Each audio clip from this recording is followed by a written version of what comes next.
It is a world of darkness. The sin of Cain has spawned the cursed horror that stalks the night in search of living blood. The kindred have long been a secret influence through all ages of human history, plotting against each other in a never-ending jihad. Their immortal progeny are among us to this day, hidden from the eyes of humanity by an elaborate masquerade.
My thumb was unavailable. That's why I had my two. I did your thumb for you. Oh, thanks. You're so welcome. Teamwork. Yes. It's because I love you. Oh, I love you too. Oh, And with I'm all the getting loves goosies. and all the shares, we are back and we are live. So back in your lives once again for another hopefully fun-filled night of Vampire the Masquerade. You can see we've done a little bit of changing to the layout. The faces are framed. Yeah, I like it. A little bit differently. We had a good night at the actual Anzio's for some of us who were able to attend. For those of you who don't know, Anzio's, of course, is based off of the real life restaurant that is out here in Phoenix, Arizona. So that was actually kind of cool. They've got some pretty good food. So if you're in the area, you could always check it out for a little piece of vampire lore as well as Italian food. Italian. Don't ask for the allergen-free menu. Yeah, you don't want to do anything like that because they're not going to be hip. They're not going to know. Kick you out. Yeah, I don't know if they kick you out, but they definitely give you some weird looks. Like, what does They that would mean? they would definitely, yeah. They'd ask what you mean. They're like, we have vegan. So last we left off, giving a brief recap of everything that's taken place. Lily did a thing. Lily's always doing a thing. And now we have a fallen angel in the city by the name of Kamel. Yes, bonjour. Hello, Todd. Oh, Hi, Todd. Todd is in the chat. Big hearts. So we where we left off with that, obviously they were giving him the 30 questions and then even more, trying to figure out the what's what and the who's who and just how bad they stepped in it, and if they can trust him and all that. And then of course we had some what to do on blood ties as well. As the group ran afoul of some Sabbat encroachers, where we are picking up at this point, however, the scene has just slipped away. We're actually picking up.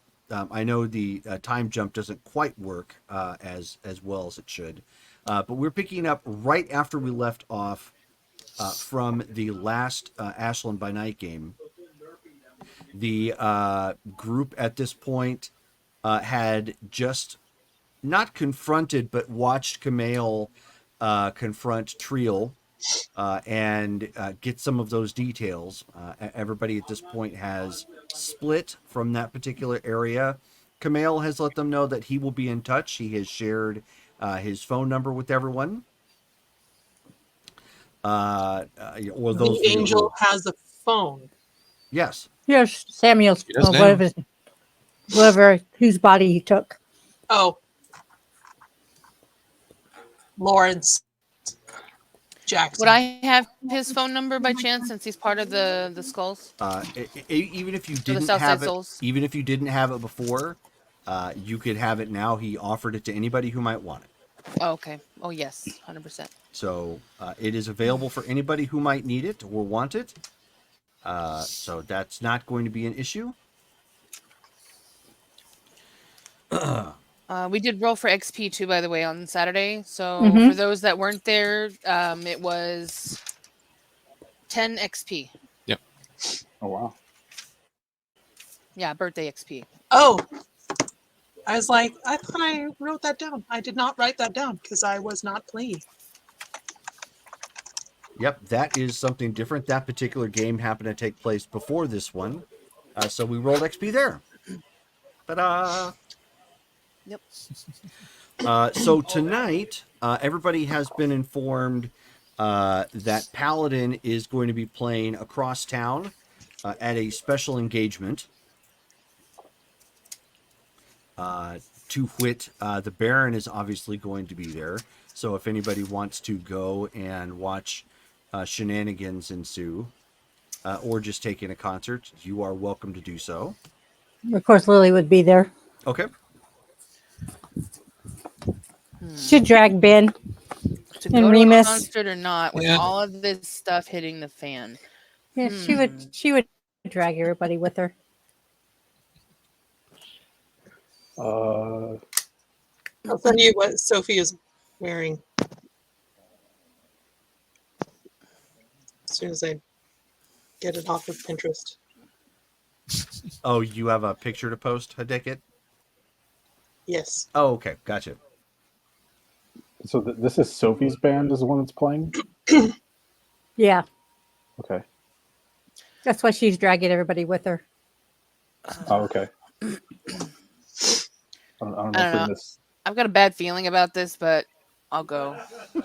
Oh, Remus would be all decked out in goth. I'd for rather sure. go and nothing happened than not go and something happened. You know what I mean? There you go. Because Yeah. just we know that bad Sophie's out there. Who knows what craziness? Oh my. Okay, so I think it, That's so. a good point. So Ben got forcibly dragged. Ben. Yeah. Give me a self-control check. Oh boy. I knew it. I knew Oh it. no. Is this to resist frenzy? We'll see. But no. Oh, Okay. I see. No, it's Because for, of difficulty. right. No, it is not. Okay. We'll see. Let's see. Like, yeah. We'll see how bad you roll. Yeah. Like, oh, great. Oh, not bad. Okay, 2 successes. Okay. So at this point, everybody you are at the gig. It is a small stadium, kind of one of those amphitheater setups. It's not outside, but it does have that kind of layout. It's got tarps kind of coming over the top, so you're not sitting in the weather, open air. There is seating, so it's not just general, admission. Everybody just stands around. However, there is several feet of open space in front of the actual stage. So there are plenty of people who are crowding the front. So what did you get for your roll there, Ben? 2 successes. 2 successes. Okay. So at this point, the band is starting to take the stage. The lights are starting to dim. Everybody but Ben and Sophie, give me a perception and awareness check. So glad I spent some XP. Perception and awareness. Difficulty 6. Difficulty 6, yes. Okay. 3 successes. Okay. Okay. And Shelly, we're picking up a lot of background noise. Yeah. Are you? Yeah. Okay. Yeah, I think your microphone is auto-adjusting when it's quiet. Okay, hold on.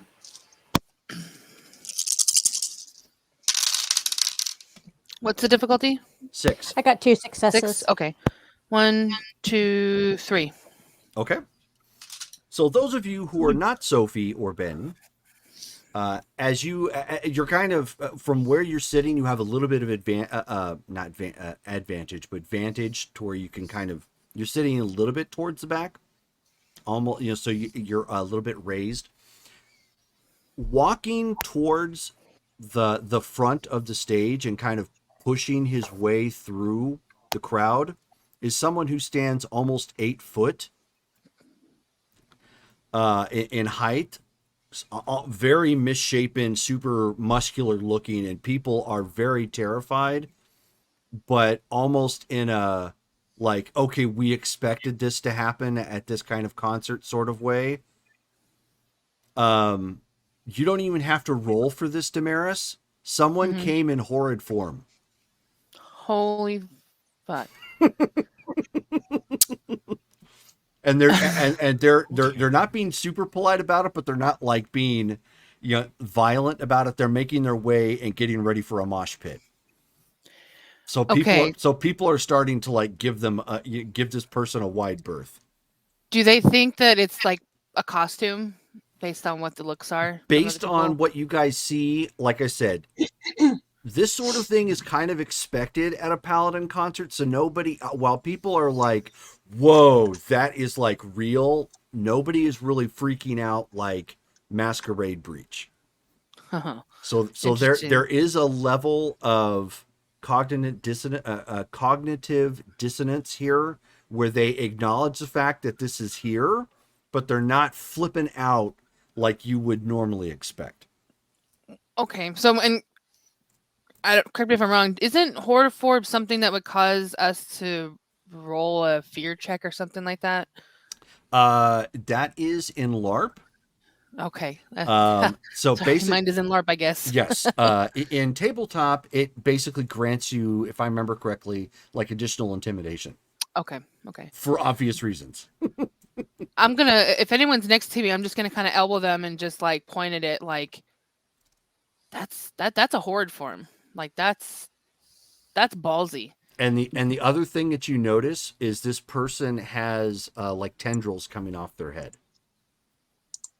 Dang. Do they see this? Very predator-like. Do I know who it is at all?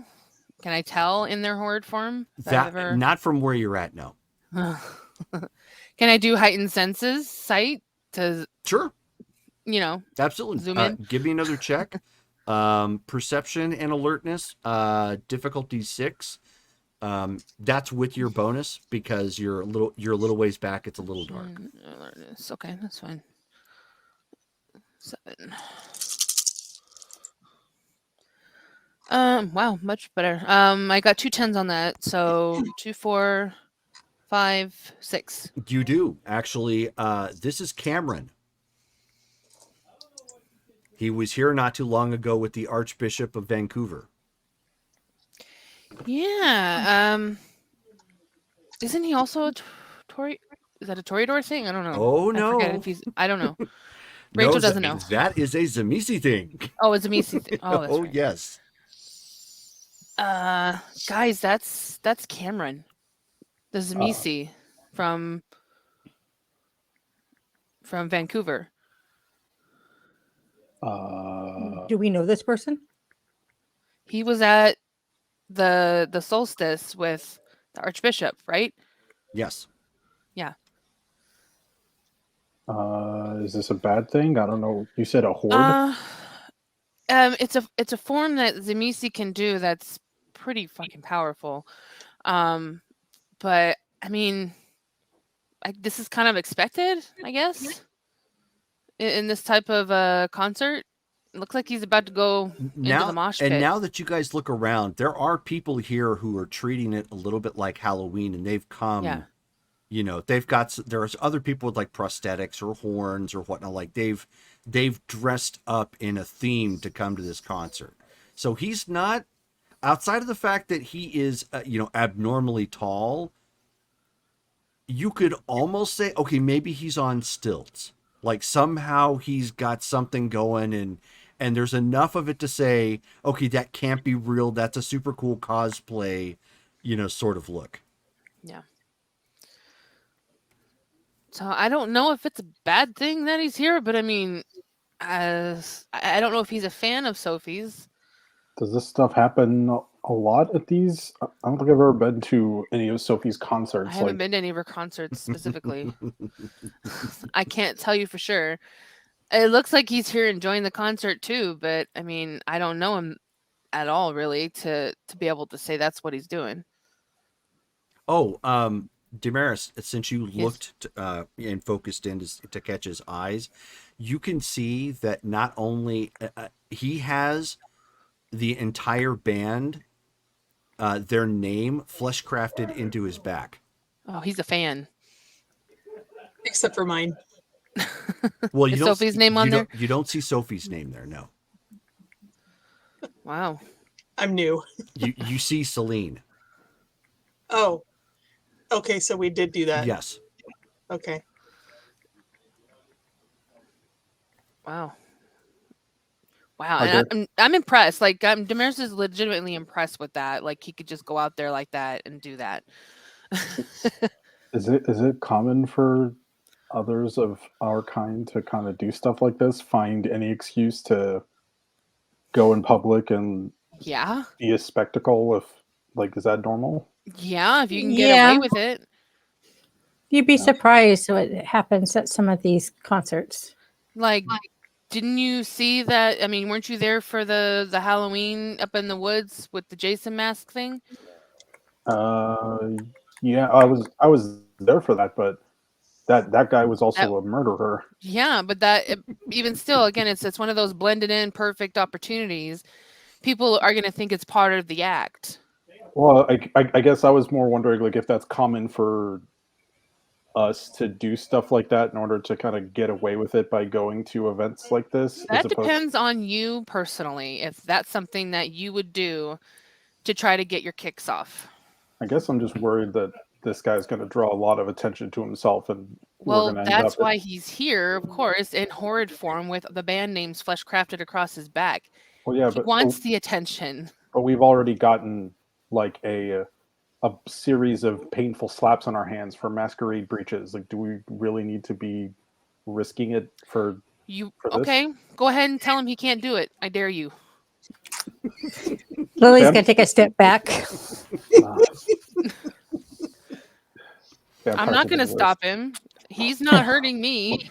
He's not And- hurting anybody else. I legitimately think he's probably here for the band.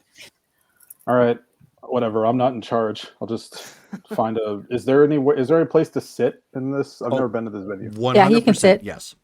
All But right. you don't want to go into the mosh pit? No, I don't even know what music this band even plays.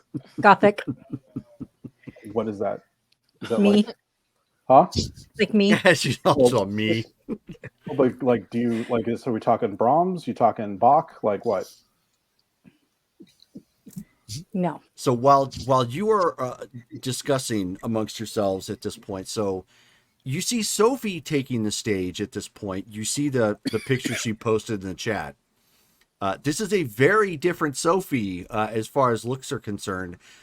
Ben, for a moment, you have to hold your tongue back from falling out of your mouth because you thought that was Dark Sophie.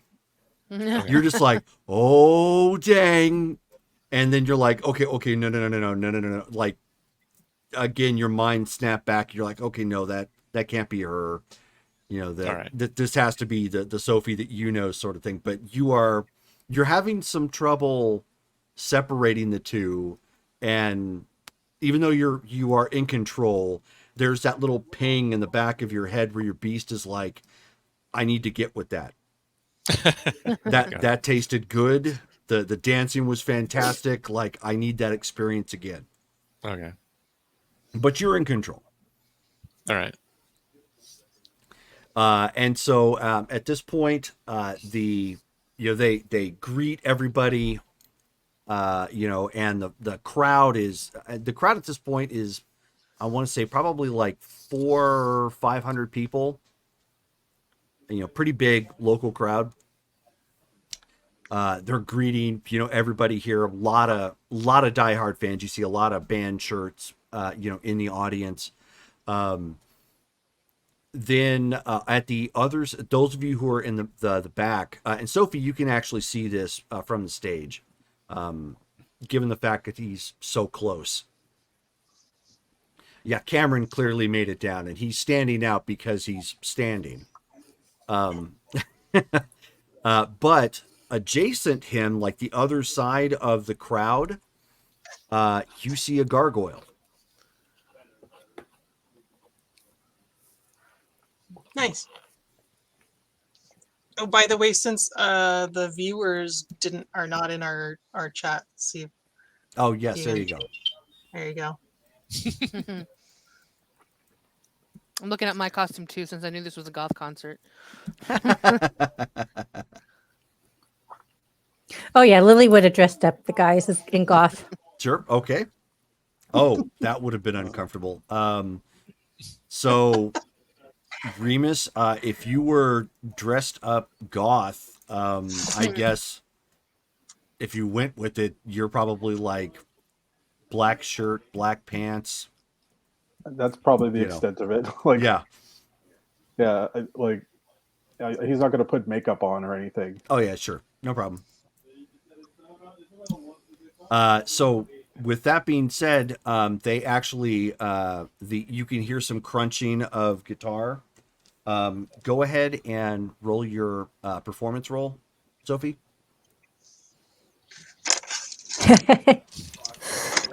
Should I spend a willpower? You Yes. can if you'd like. It's difficulty 6. Hmm. It's charisma and performance, right? Yes. And to emphasize right now, Oh, I'm so nervous. and to emphasize right now, it looks like Sophie has like a couple of just like small instruments around her, and she's probably mostly providing some vocals at this point. Oh, that's not a good idea. That's really not a good idea. Oh, and I got 2 10s. Okay, so that's all right. We're gonna live. 1, 2, 3, 4, 5, 6, 7, 8, 9, 8. Okay. Wow. Yeah. So needless to Mine is Kill say, it. needless to say that they are practiced at their craft. And she greets everybody, and you can actually see at this point from the sides of the stage, the shadows start to enclose a little bit, almost as if like this special effect of shadowy tendrils are reaching out to either side, making it a little darker and magnifying what little ambient light is in the middle. And the shadows and darkness sort of enrapture the group a bit, accessing their shape a bit, almost as if it was backlit by darkness a little bit. And Isadora takes to the front and greets everybody, and she's like, in a very booming, commanding voice, she says, "Is everybody ready to rock?" And the crowd just goes wild, and you end up hearing this opening chord, dun dun dun dun dun dun dun dun dun dun dun dun dun dun dun dun dun, and they open up with Ace of Spades by Motorhead. And there are some cover songs here that if you guys are unfamiliar with it, you can always look it up on Spotify or YouTube. If you're unfamiliar with the songs, to enjoy during the time being, and they positively nail it. There's this crunch of guitar from Painwise, and the bass from Shadow. You've got the drums, and you've got background vocals going on, or tambourine or whatnot added, and they nail it like Lemmy himself could have nailed it, if Lemmy was female and was still alive. And it just they go through this this opening bout, and at this point the mosh pit, it like from the opening chord, because they know the song, it just starts to encircle, and then you start seeing people fly, literally. As Cameron is just like done, just basically like stomping around and like hitting people, and they're just like, goosh, goosh, goosh, get knocked around. And to their credit, some of the bigger people in the mosh pit are challenging him and trying to slam up against him and whatnot. He's not going out of his way to try to like murder people, but he's clearly enjoying himself abusing the normies. Can I like quietly take out my phone and record this? Yeah, you can. Sure. So yeah, that's what I'll do. Because I'm sure other people are out there with their phones doing lights and whatever. Like, it's a great Oh yeah, concert. and they are enjoying it. The next song that they come up with is actually an original called Lex Talionis, which is basically the right of revenge.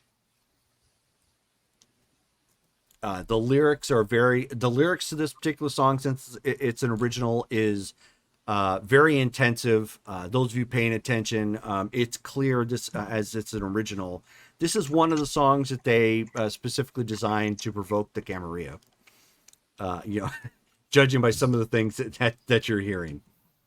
The next song comes up. This one's got a little bit more to it, instrument wise. They kick off the next song with Blood Pollution, which if you are, yep, I knew Rachel was going to get going with that one. If you are familiar with the movie Rockstar, the fictional band Steel Dragon does this particular song. And she's just up there leaning into it, given the fact that it's talking about blood pollution and she's an actual vampire. It's very fitting. And you can see, Sophie just up there like thrashing around and her hair, going around and whatnot. You know what? Even Damaris is tapping her foot. And again, since these are all very practiced songs, they are going through this like rapid fire, very high quality, and they are not letting the they're not letting the energy go down like at all. The next two songs are originals that come up. The next one is called "Come at Me," which there's a video package that plays behind them on camera. You actually make out. Ben. Yeah. You're actually seeing some events you were at. They actually took actual footage from the fight that you were involved in. Although it's chaotic enough you don't see yourself. You're like, oh dang, I remember that. And they made a song and a video based and utilized parts of that. And it's literally, one of these like "come at me" sort of thing. You failed and there's nothing you can do to stop us. Once again, rubbing it in the face of the undead creatures that walk the night in a very Lestat sort of way. The next song up is called "In the Blood," talking about like the curse of Cain and whatnot. Again, they're nailing it. That one's a little bit more, even though it's a power, it's more of a slow grind sort of thing. Then they kick it back up a notch with Skid Row's "Slave to the Grind," which Hailstorm actually did an amazing cover of that one. And so once again, everything's picking back up. People are getting knocked around, pretty heartily in the mosh pit. The gargoyle that was downstage is actually in it as well. People are marveling at her cosplay. And as a note, I didn't put on a point of blood for a blush of health or anything, because of the fact that we're at this type of concert. Sure. Yeah, no problem. You're So fine. She blends in. Oh, you do automatically, because there's already people here that are dressed up to look more vampirish. So they have makeup on to look more pale. Also, the lights. Yeah, Lily would be going nuts because this is her kind of atmosphere. Okay. This is a side nobody would see before. And then the next song after that, once again, they're not letting the energy go down at all, and they kick it off with "Living the Life," which once again is another song from the movie Rockstar. So, giving it all I got to give. I love that soundtrack. It is so good. I know it is. Sorry. It is. Yep. It helps that they had actual artists do that one. The who was it? The guy who Black Label Society. I forget the artist's name. He plays a lot with Ozzy Osbourne. But he was kind of like the guy they enlisted to help make that style of music and write those actual songs. Nice. And then they slow it down a little bit with something that's a little bit more like a power ballad, with "We All Die Young." And then and so they're giving the crowd a chance to rest, and then or temporarily, and then they announce that they're going to end the night off with another original song to the new album that they're going to be producing, and this one's called "Race Against the Darkness." And for those of you who are familiar with the song "Living the Life," it's a very up-tempo guitar crunch type of sound like that. However, what do they end up seeing, Sophie? The thing that we discussed earlier. The thing we discussed earlier, yes. So That thing with the thing. So basically, Sophie starts out there with a little like violin intro, and then there's like a pause. She kind of lets it kind of die out, and then puts her violin down and picks up this black electric guitar and starts with a shredding riff.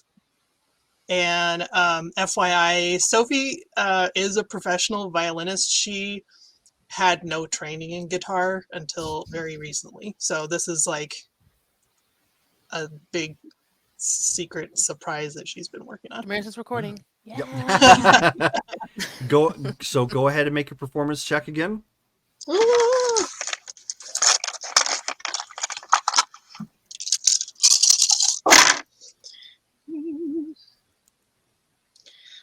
1, 2, 3, 4, 5. Okay. So she gets out and starts hammering out, this song. She's actually taking the lead guitar on this one, and positively shredding. Getting up there, and her fingers are just dynamically going up and down, the fretboard and whatnot.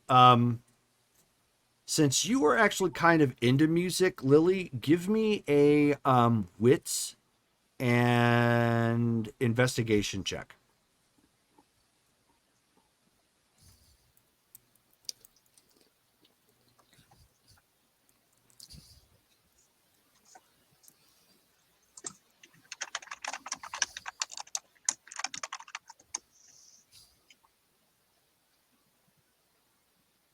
Three.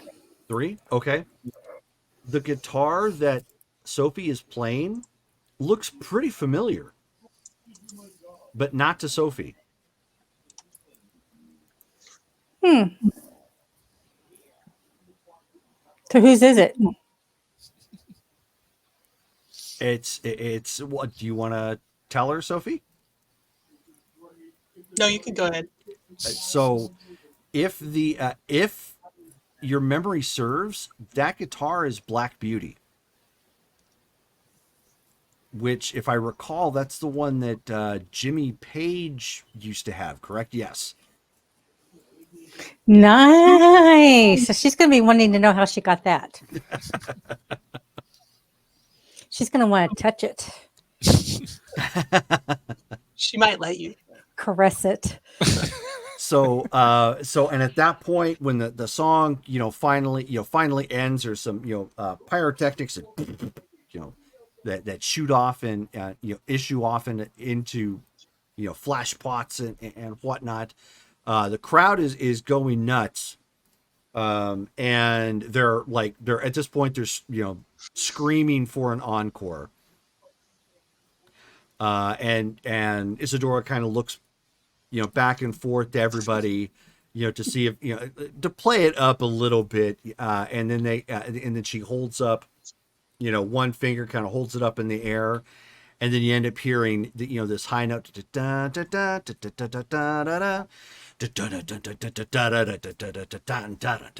and she kind of curls her lip on purpose, and they start in with Rebel Yell by Billy Idol. Yes.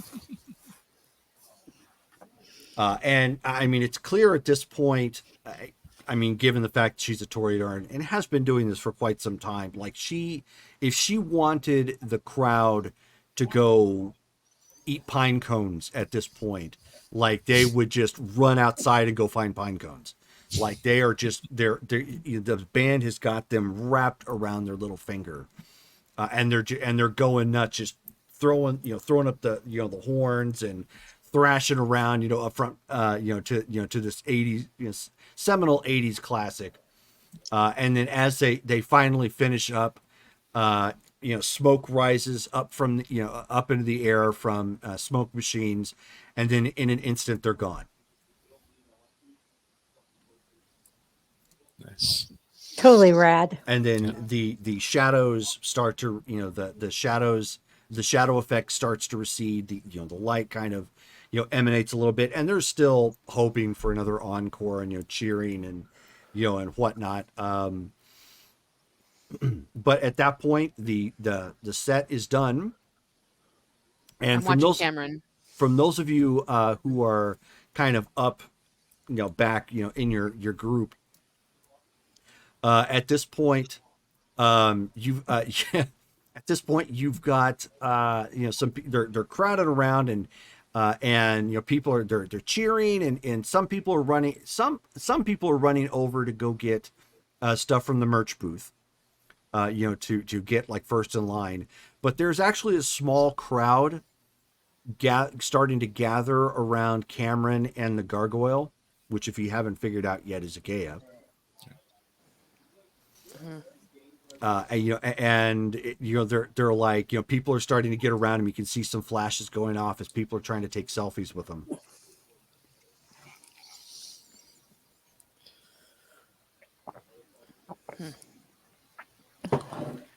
So Sophie, do you exit do you exit the stage left? Exit stage left, and join your friends, or do you just? I'm gonna do whatever the band is doing because that's my priority right now. Oh, because the band are enjoying the fans that are backstage. Oh, I'm gonna take my number one fan backstage for a short little interlude. Okay, gotcha. All right. Because Sophie gets a little hyped up on Yes. stage. Okay. So at this point, the crowd is kind of thin from where you guys are at, because the concert's over, but there's still, there's a lot of energy still in the crowd as some people are gathering around as the house music is playing in the background, but obviously not booming out like the band had been. You can hear some of the conversations coming up from downstage, and it's clear the people here, even though they're scared of the two that are down there, they totally think that they like maybe they came here with the band, or they're like super fans or something, and that this is like some super elaborate cosplay. That's a good enough cover as any, honestly. So I think I'm gonna make my way towards them. Okay. Lily would, but she knows how Nagaya feels about her, so she kind of holds back. Okay. Really? Oh. So is anybody else? Are you guys staying put or going with, or what else? What are you guys doing? I think I was at a table the whole time, so I don't really know if this music is like Remus's style. Okay. So. Well, Damaris really liked it. Lily did. Well, I figured Rachel would appreciate it. Now I have to watch that movie after we're done here tonight. Yep. Same. I got to. Mark Wahlberg. Yeah. Yeah. And fun fact, Timothy Oliphant is actually in that one as his band member in the beginning. Hmm. And the drummer from their cover band was actually the drummer from Slaughter. Oh. Also, fun fact: it's a sort of spoiler. The other fake cover band that was in there, the lead singer that couldn't sing as good as Mark Wahlberg. Yeah, that's another band. That's the lead singer of Third Eye Blind. Yeah, they had a lot of cred going into that film. Okay, so I guess Sophie is going to change into something a little more normal. Okay. And then I guess come out to the front with Colin in tow. Okay. Like, hopefully they won't be so like Is your swamped. is your makeup still the same? Like, do you still look like? No, I'm like, now she looks like Sophie. Okay. Okay. So Damaris, you are walking down stage, I guess, towards the front, or Yeah. down the theater. Yeah. So I'm just looking to get closer and see what Agaya and Cameron. I mean, if are they just taking the fans and taking the attention Oh yeah. and just enjoying it? Agaya is doing it more. It's clear that Agaya is doing it more because she doesn't have to hide herself. Cameron clearly does not care. Yeah. Cameron is actually espousing, like, praising all to Kane sort of thing, and up in the irons metalhead sort of thing, and of course they're buying it because that's sort of the thing for Paladin anyways. Okay. All right. Well, I'm gonna wave to Agaya as I kind of make my way to where I think Sophie is. Okay. When I look around. You guys eventually spot some people at the side back half of the stage where some stage hands and whatnot are finally coming off. It's been 30 minutes now or so since the concert stopped. Those of you who are kind of hanging around, Sophie, you do end up getting hit for a couple of autographs from fans because they can still tell despite the fact that you've changed. But it's pretty quick. I should have put on glasses. Right. Clark Kent it. Yep. But it's a pretty quick, like, can you sign my shirt? Can you sign like the inside of the CD cover, or that sort of thing. It's nothing super long or detaining or anything. Colin helps with a couple pictures that you get hooked into for selfies.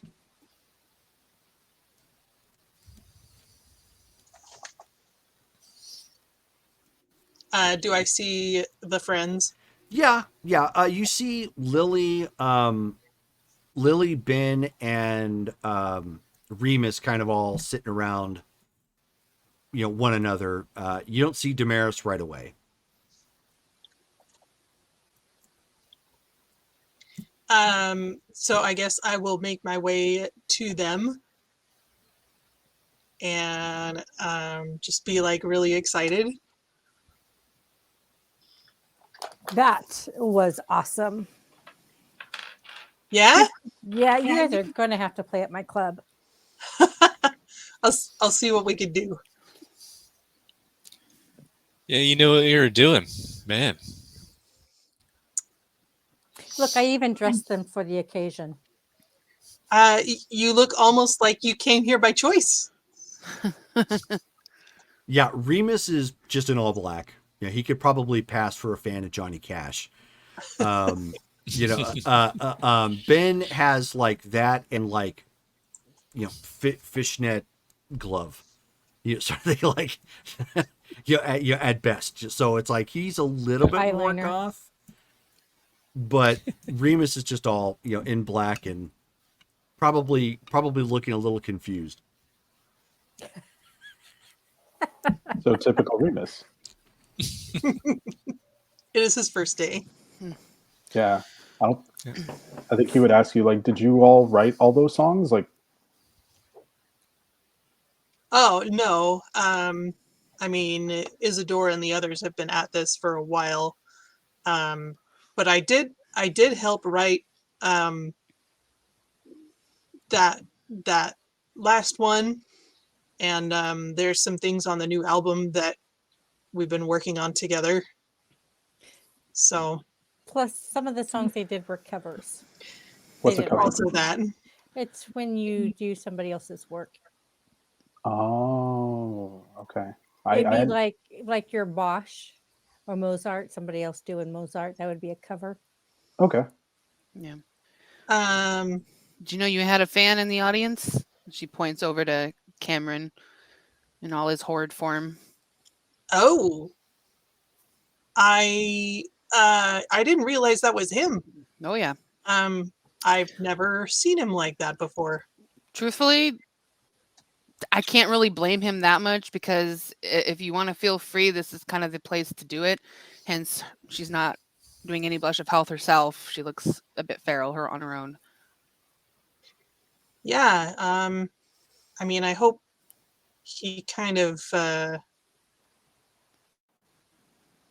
doesn't take it with him around town, but I He guess seems to be a big fan. He had all of your band names, minus yours, flesh crafted onto his back. Oh no, we did mine too. Well, my stage name. Oh, Yeah, yeah. He actually asked me for an autograph photo too, back after we did the music video. oh wow. So So he is a big fan. Okay, I was yeah, right. mhm. It's really strange actually being part of this band. Um, you know, I'm not super Sabbat friendly, but I guess the band kind of bridges that gap in a lot of ways. And so I'm actually not very worried about him being here. Wait, he's Sabat? Yeah, he was here at the solstice with the Archbishop. You say that like I know. Like I didn't I go to thought you that. were there. I would not have. No, I wouldn't. No, Adam was there, right? I'm not going. Oh. Well, yes, he is Sabat. Yeah, out of character, George was not there for that game. I thought he was. Right. Sorry. Sorry, losing track. Yeah, that was one that I missed. But yeah, Yeah, Remus wouldn't have gone anyway. Cameron actually was part of the pack that we originally had a truce with back in the old days before most of you were here. And the rest of his pack died in the attack where the building blew up. If you remember hearing about that. Is that the one Right. that Bear blew up? Is that the one you're talking about? That's the one. Yeah, that's You- way before me. I didn't even know those guys were Sabat. All right. Yeah. So yeah, we had kind of a truce with them. They were set up in Medford, I think. So back when we didn't really have the power to repel them, so we just made a deal. Speaking of which, Sophie, we probably should be talking about, what we're gonna do about Portland, because that's the part of the whole deal that you made over in Italy, right? Yeah, we should probably start making that more of a priority now that other things have kind of died down. And as you guys are mentioning that, kind of talking amongst yourselves, you see somebody come walking up. He's got he has a white dress shirt, sleeves rolled up to his elbows, collar kind of undone at the top. Wearing dark blue denim jeans, and just some look like hiking boots, sort of look. So very higher end casual, I guess. So he looks out of place for this kind of thing. But he does look out of place for this, yes. Attractive looking guy, looks a little bit younger in the face, but does have like long kind of, long black hair. Think, actually, now that I think about it, think Antonio Banderas back when he was doing like Desperado and whatnot. Ooh. Okay. Yeah. Ooh la la. So that sort of look, but not quite so Spanish, but definitely the hair. And he comes he's walking up and he's he's waving specifically at Sophie. Do I recognize him? No. Do I see a badge? Like as No. you're describing him? No. Well, as Yeah, as no you're badge. describing him, I thought he might have been one of the U.S. Marshals. No, and that's a fair question. No, nothing like that. He just looks the way he looks. Okay. And he's like Sophie, right? Have we met? No, we actually haven't met, but good Lord, I see what the argument is in favor of Paladin. Holy cow. First time, seeing it, so I completely get what the fuss is all about. The fuss among which circles? The circles she likes to anger.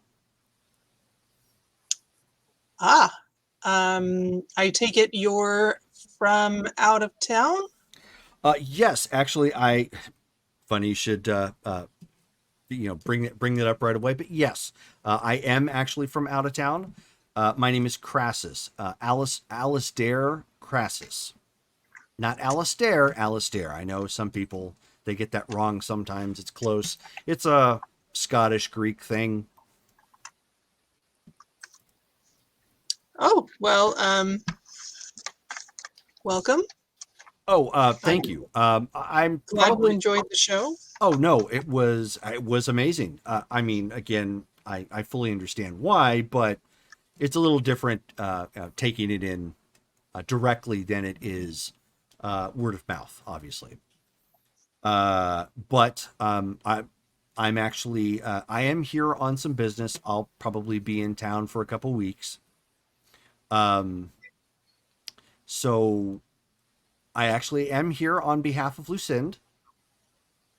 Oh, So um, I'm should sure you we- understand what that means, of course. should we find somewhere more private to discuss business?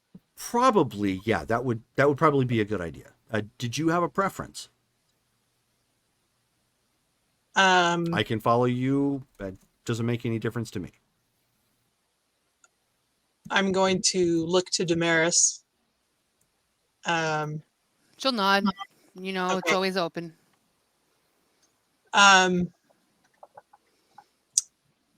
There's an Italian restaurant downtown called Anzio's. Oh, okay. I've heard about this Um, place. Excellent. We'll meet you in the upstairs room. Fantastic. See you there in 15? Sounds good. Okay. He just kind of, politely waves to everybody and, makes his way, out at, some kids are, doing the thing like, the fist pumping and, doing the song. And so he just, flashes the iron. He's like, yeah, to them and just walks out. So I take it there's going to be no after concert party. Sure, it's at I mean, Anzio's. they're having their own party backstage, but I'm trying to stick to a diet, as it were. So Damaris is going to text ahead to the manager on staff tonight. Okay. Let him know to prep the upstairs. Okay. Fair enough. You want us to come with to talk to Crassus? yeah, I don't expect there to be anything secret. What do you expect? I'm guessing he probably just wants to discuss the terms that we agreed to in Venice. Oh, so that Lucinda. What time that- is it? I was hoping it was a different one. Do you know another Lucinda? No. They probably want to know what we're doing to do anything about it. Yeah. It's been a while since we've talked about it. Well, And there's the other facet, which was a matter of reparations to be determined. Yeah. Where it rains, it pours. Who's driving? Never a dull day in Ashland. Night. Who's driving? I'll drive my car. Is coming with. Okay, I guess I'm going with you. yeah, I'll come too. Okay. I drove separate. All right. I also drove separate. Yes, of course you did. I wouldn't take the creamsicle to the ragtag place. Did they have valet parking when we came up? They did, yes. They did? Oh, surprising. Okay. Still wouldn't take a creamsicle. Don't take the creamsicle to somewhere you expect to see mosh pits. Pretty much when I saw what we were wearing, I was like, okay, maybe I'll go carpool. I love how he went from being horrified at finding that thing and just like he can't believe that he has it to now it's like it's his precious. You know, you can't pry it off of his ring finger, you know, and he probably goes out, you know, at night like Gollum and just kind of you squeegees the car down. You know? Because like the way I like initially, at least the way I was trying to play it was that like Remus probably would, growing up like as a poor kid, would think all of this stuff is really pointless and dumb. Yeah. Like, why have all this stuff? But like the more time he spends like with Benedict and like talking with him and like learning business stuff, I just imagine it probably some of that Ventrue starts to bubble up to the surface. Yeah, that's fair. Yeah. Yeah, and so like, and especially like I think like last time when they took his car without asking, I think that was like Remus probably doesn't care, but I think like the Ventrue in him is just like they took my expensive car without asking. Like, Awesome. Somebody hold me back. No, really, somebody hold me back.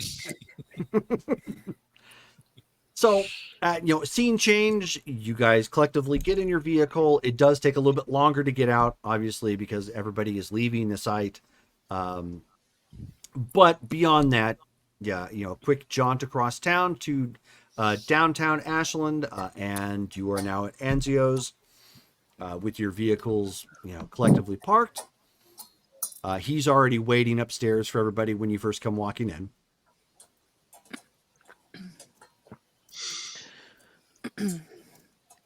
Damaris will greet him. Hi, I'm Damaris. I own this place. Feel free to have any drink. We've got several different varieties. Oh, well, don't mind if I do.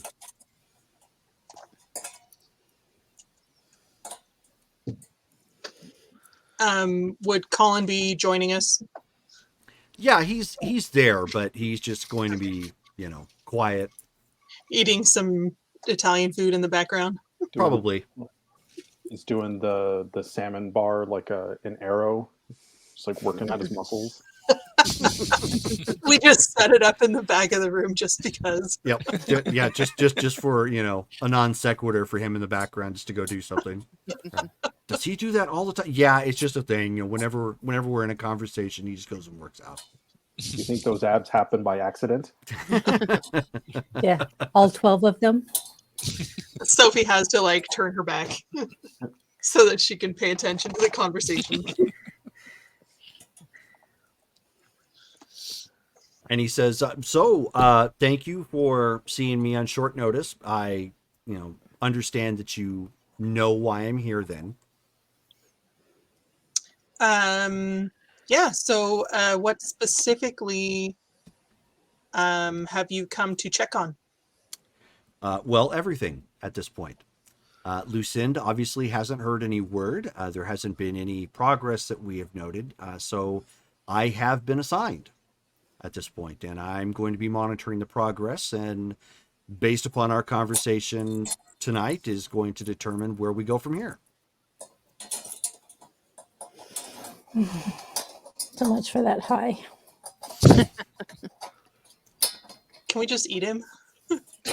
Oh, kill the messenger. I'm just kidding. That would be a very bad idea. What is that in the background? I have no idea.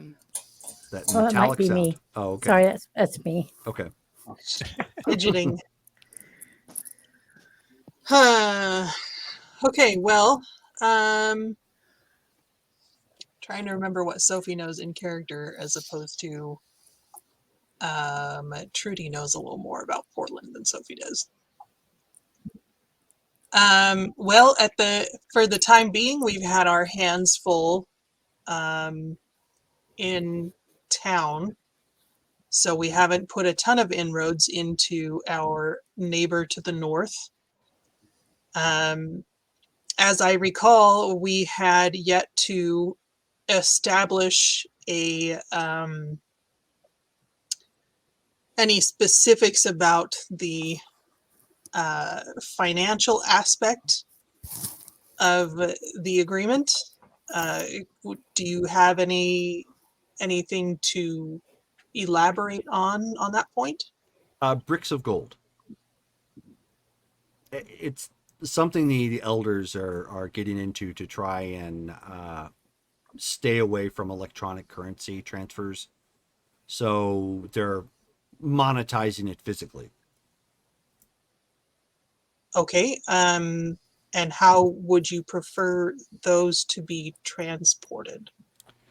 We can work some of those details out later. Obviously, there's going to be some logistical issues of where it's going to be housed. I'm more interested in where we stand right now with Portland. And I think if I understand it, we're still at the starting line.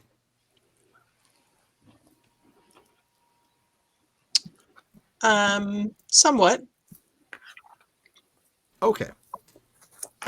So the mandate dictated that the two of you agreed to was pretty open-ended. It So was. I'm not here to tell you how you're going to do your job, just that you need to do your job. So obviously there's nothing really left to discuss other than nothing has taken place. I will be checking back in with you in, say, 3 nights. If do you think that's sufficient to give you time to figure out a direction, and then just let me know so I have something to report back. Okay.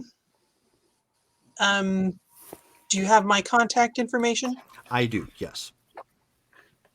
Okay, then we can get back to you in 3 nights. Excellent.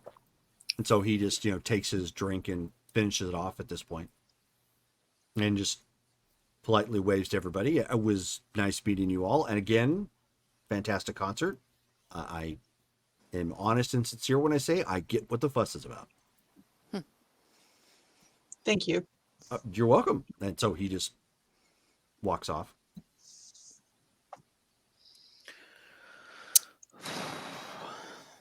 Well, again, great timing. Yeah, it's funny that you brought that up. I actually had planned on doing that this game. Wow. And once it sounds like he will have left the building, Sophie is just going to pick up something from the table and throw it at the door. Okay. Crash. Ben's gonna be like, whoa, all right. Not one thing, it's another. Yeah, I'm going to say he wasn't very happy. I just get very frustrated when things that are outside of our control get in the way of things that we can control. And then Fair. we're punished even so. It's like you can never win this game. I don't think we're supposed to. Hey. None of us not supposed to. We can win this. This is the first free city. Anarch City. That was supposed to be impossible. And here we are. You guys have been here for a while now. No one's taking it over. Not feel like a trying. Yeah, that's for sure. That is for sure. And we were here to stop them every time. And we can keep doing it. And yeah, we're behind a little, but that means we got to kick it up a notch. We probably need a plan. Yeah. You know? I would like a bit of a refresher in and out of character about what exactly we were supposed to do with Portland involving Venice, because that has been a while since we've even talked about that, to be honest. The long and the short of it is I'll be right back, but go ahead and continue in character.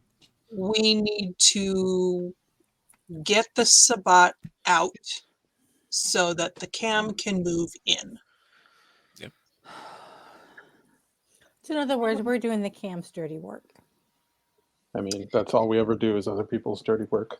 Yes, but in exchange, Henry doesn't die. I mean, that, and they agreed to allow us to have our own agency in Ashland. So they're not going to keep sending people here to try and bring us back into the tower. When did they last send somebody to do that?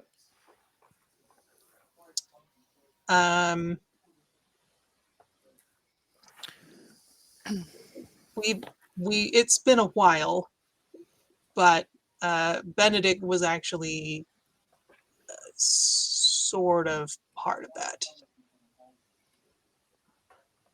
Wasn't there like, I don't know, to me it sounds like the Sabbat sounds like are the ones who really have like a territory issue with knowing where to keep their noses. Yeah, it's a skill. Yeah, the cam were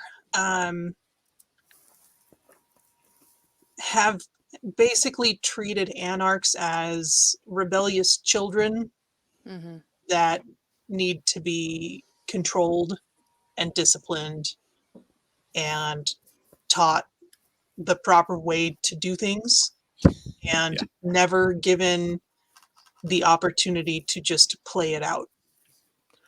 Well, speaking of opportunities, this might be a good opportunity to use that flesh confession as leverage to possibly get them out of Portland.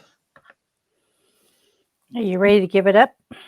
Well, I never meant to keep it for myself in the first place. I was just holding on to it as a possible bargaining chip for situations such as this. So you're suggesting to bribe the Sabbat to leave Portland in exchange for this really important ancient the artifact? Is that something you think they're going to go with that? Really? I don't know. I legitimately don't know. I don't see any other suggestions. Part of me thinks that that would be preferable to trying to kill them. But also, what's to stop more them targets from, on our back? I already have one on my back. What's to stop them from just coming and taking it once they know we have it? Well, I mean, only one person knows we have it. Well, we've made deals with Sabbat before, and we saw how honorable they are in keeping those. And they're not going to stay out of Portland. I guess once the cam have it, like that's their problem. Exactly. Until they make it our problem again. Hey, keep coming back. We keep having these roaches come in.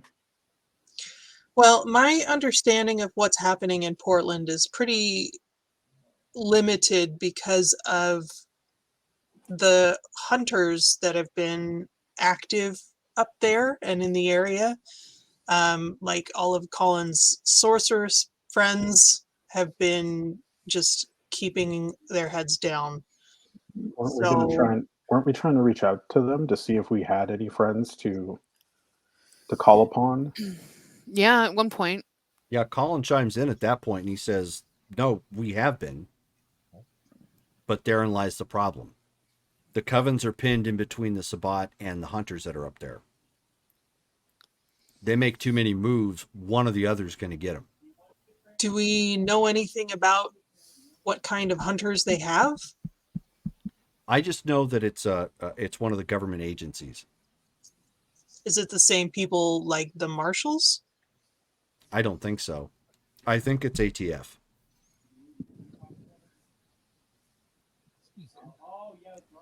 I wonder if we could ask the marshals what they know about Portland. You think they'd be willing to give that information up without giving them Nope. something? I It don't. sounded like before, because I mean, they came to us asking us questions about the ATF while they were here. They probably don't have a whole lot of intel. Or maybe they do and they just are choosing not to share it because they don't want to or need to here. Well, But- what I mean is But when they talked to us, they did kind of hint that there was some sort of a division. yeah, because they true. came here to find out what we knew about the attacks on us. Like if there was a connection, why wouldn't they just go to pick up read the files on the home base computer? Like, so it sounds like they don't work together. I mean, they work together, but probably not work together, in the way that vampires don't all work together, I guess, would be a good way to look at it. I guess, but it's like if you're curious about what the left hand is doing, why are you asking the one that the left hand is punching? Well, my thought was somebody was doing something they shouldn't have been doing. That's why they looked at it probably privately. And it still just seems like it just seems weird to even come to us, the ones that they attack, in order to get that info. I was here for all that. No, trust me, I completely agree with you.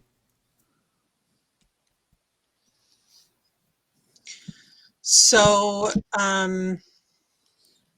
if we want to try Damaris's suggestion, we would need to get in touch with whoever is in charge up there now. But once that cat is out of the bag, it's not going back in. Yeah. So if you want to explore other options besides that, that's fine. I just don't have any other suggestions. What about your sire?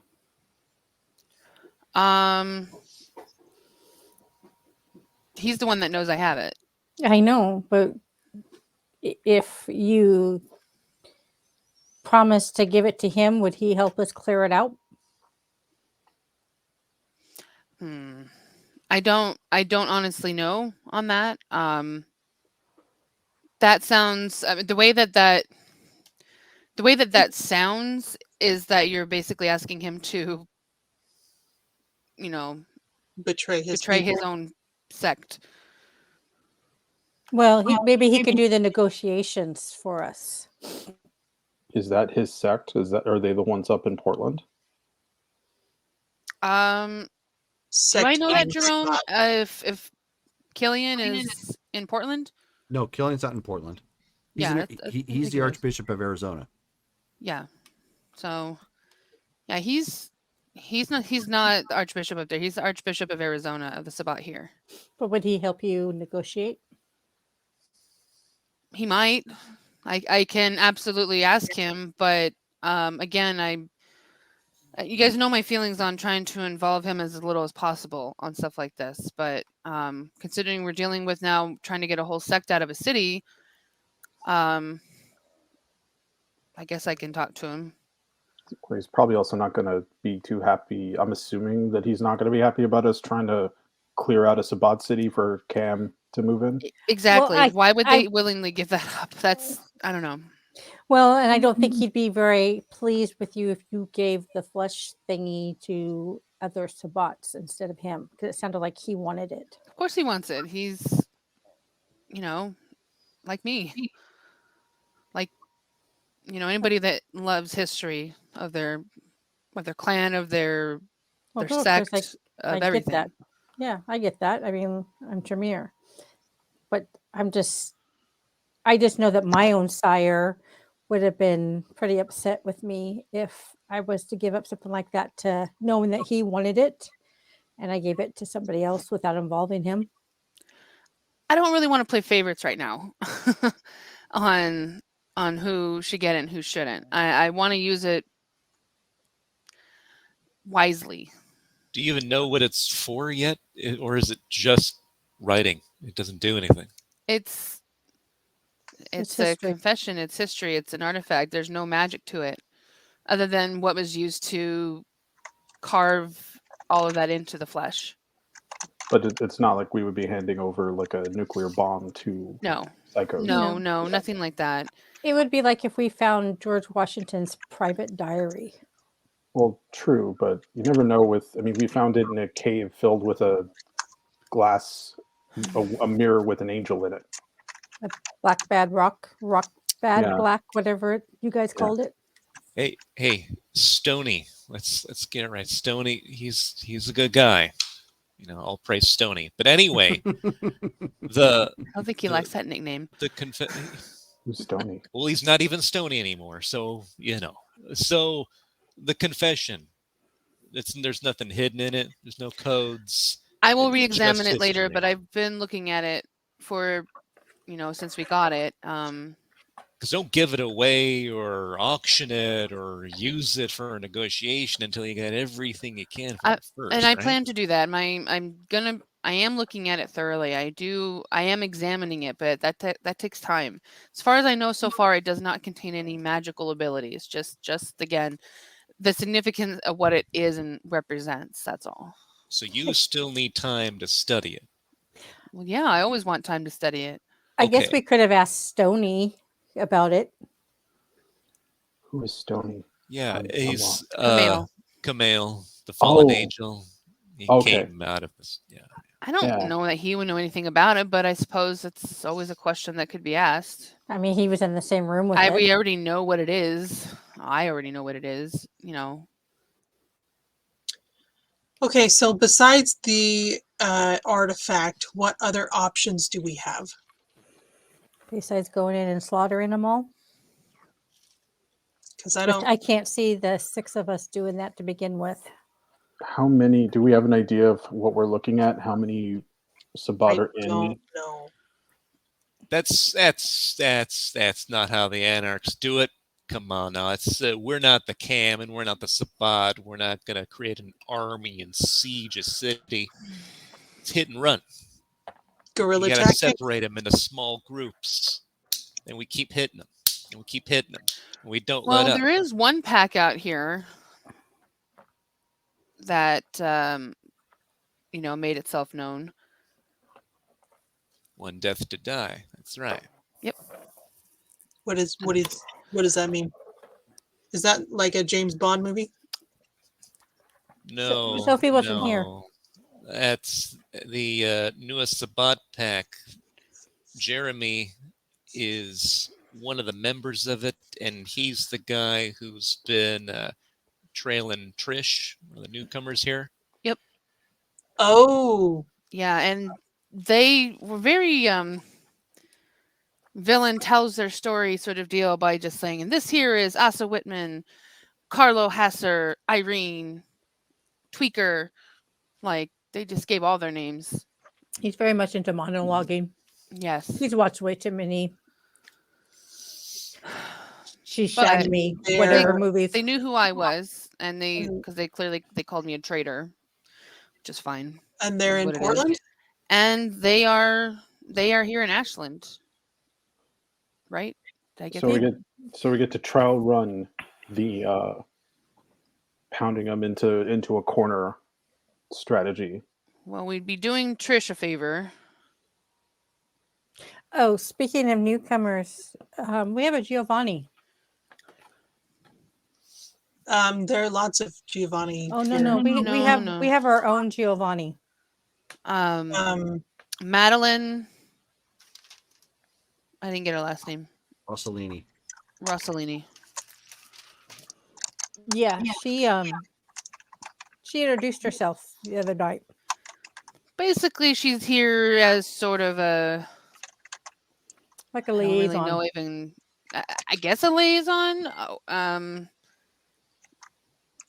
feel like she's here to learn too for some reason, but I don't know. Okay.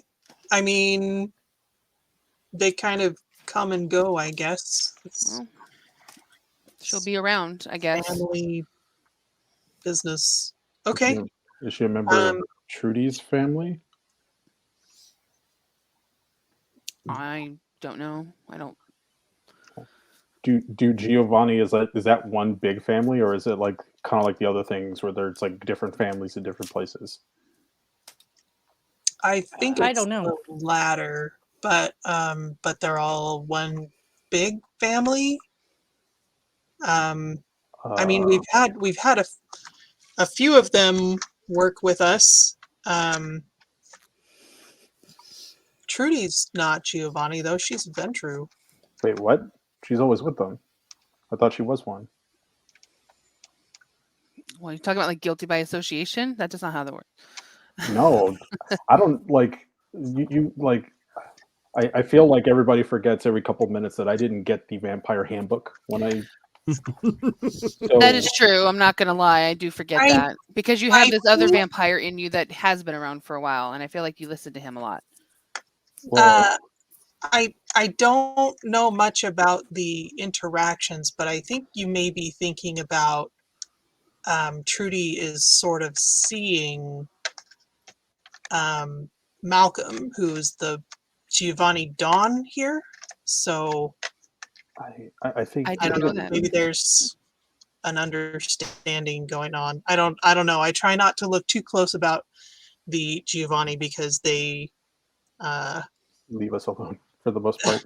I mean they're basically like the vampire mafia, so like I just don't want to get too involved in whatever they're doing. Aren't we living in a house we bought for, or that they? Oh no, she bought it. Never mind.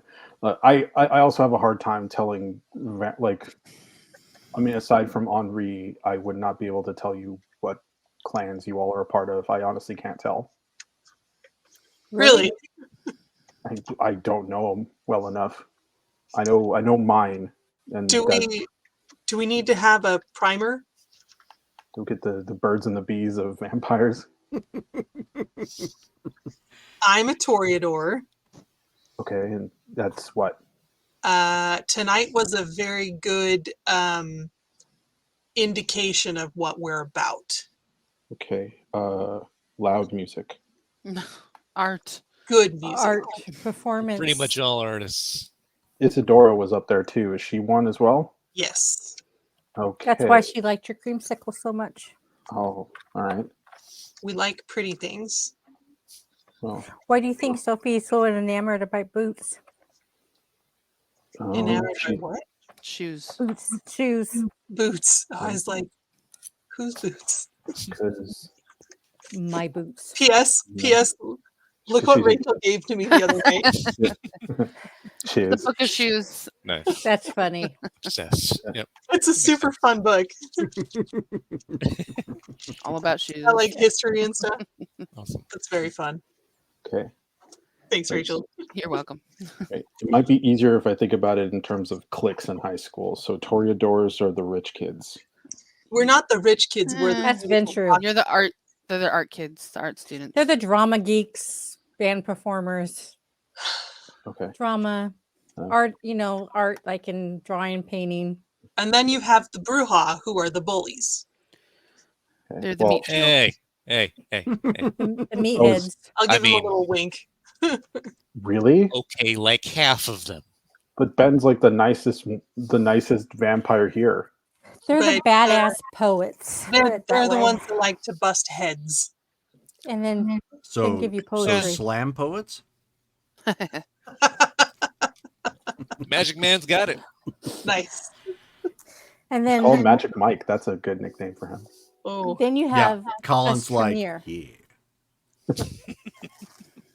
We we like about that later. the Tremere. We like to deal in magic. So Remus is actually writing all this down. He pulls out a little notebook that he's been writing like all those little vampire revelations. He's just like, okay, Tremere. Yeah, we're into more of the blood magic. Okay, blood stuff. Blood Not- stuff. Not necessarily blood stuff, but blood magic. Yeah. Well, he's writing it like Famous style. Yeah. Well, he's writing it in a way that if somebody found it, they wouldn't be able to use this as like a masquerade breach kind of thing. Sure. Gotcha. There you go. Yeah. So we're considered the wizards of the clans. Okay. Yeah. Oh, that's right. Wait, is that what Damaris is? No. No. Okay, so there's more than one type of wizard. Well, Damaris deals with blood magic too, but she's Not in the same way. completely No. Druid. I'm a Leannan. I am most commonly referred to as an offshoot of the gangrel. Oh, that's what I am.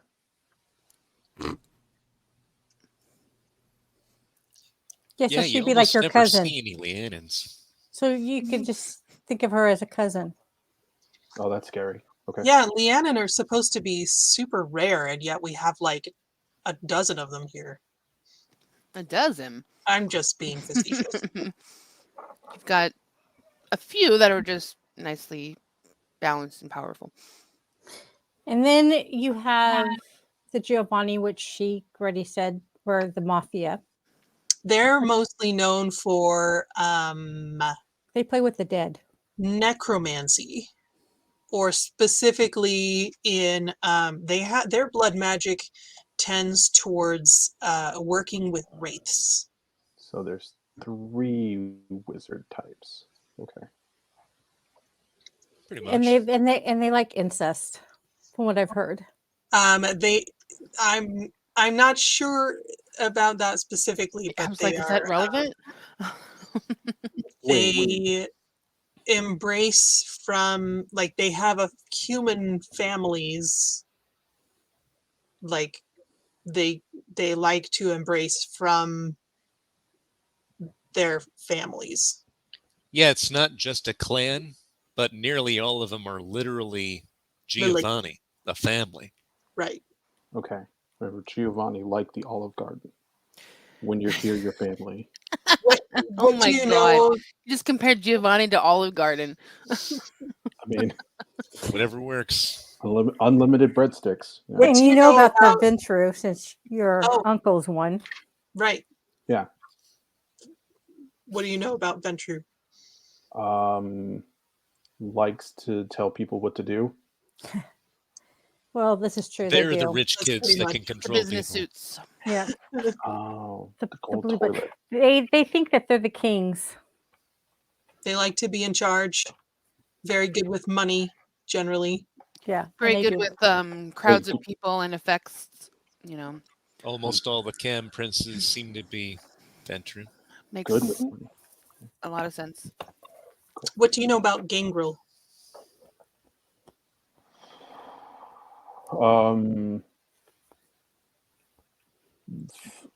Claws and turning into animals. I could sleep in the dirt. I've done that. Yeah. And then what about Nosferatus? Um, Oh yeah, Henri. That's Henri. uh, it's hard to say when I've only ever known one, so it's like I'm assuming the face. Well, you knew Hesperia. They're ugly as sin. Oh right, yeah. They like yeah. to do the mask a lot to Okay. get around. They like the sewers, and they actually have a network. I like Hesperia. I miss her. Yeah. Generally, they are good at networking. Like I said, Information gatherers. Do we know if any does Henri have connections to that dark web stuff? Honestly, nobody's ever asked him to pull those. I don't strings that I know know if Henri has used any kind of web in his life that wasn't a spider web. The reason I ask is would it be possible for us to reach out to any Nosferatu in Portland to see if we could find out more about the status of the city? Like, presumably, if they all live in the sewer, maybe the sewer is not.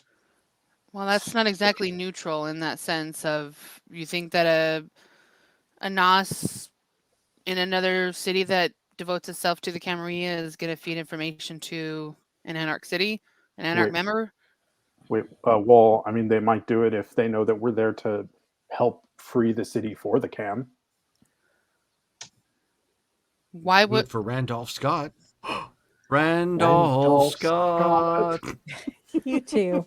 I just don't see that happening That's for right. that purpose. Well, 'cause it was more of like, I don't know, our Nosferatu, would they be in with the Sabbat? Some. Yeah, it's I not mean- uncommon to see Nosferatu in the Sabbat I guess at all. Yes, because I was thinking if we can get in contact with either there, pay them whatever they want, just to give us an idea of like, because we don't have any idea what numbers we're looking at, what the terrain is like. I was just thinking that might be a possible network that has eyes that we could reach out to, but I don't. I It's mean, I always see an what you're avenue. getting at, but I don't know if that's That's an Henri question. realistic. Yeah, that's. Yeah, we just have that's to an talk to Henri him. are there other Nosferatu in the city, or is it just Henri? Well, I'm sure there's others. question. Well, in our city, I only know of Henri. Are there other gangrel in the city? In this city, Yeah. I'm not sure. That's a Jerome question. I don't. Jerome, are there other gangrel in the city?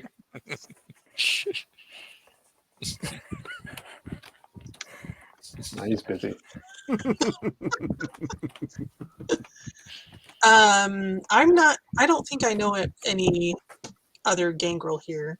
Yeah, because my sire pretty much booked it as soon as he was gone, or as soon as I was. Well, he gave me here's your purpose, and then he left. I'm sure I'm the only Tremere here. Oh, I'll be right back, guys. Sorry. What about problem. Scarlet? That was her name, right? Yeah, she's around.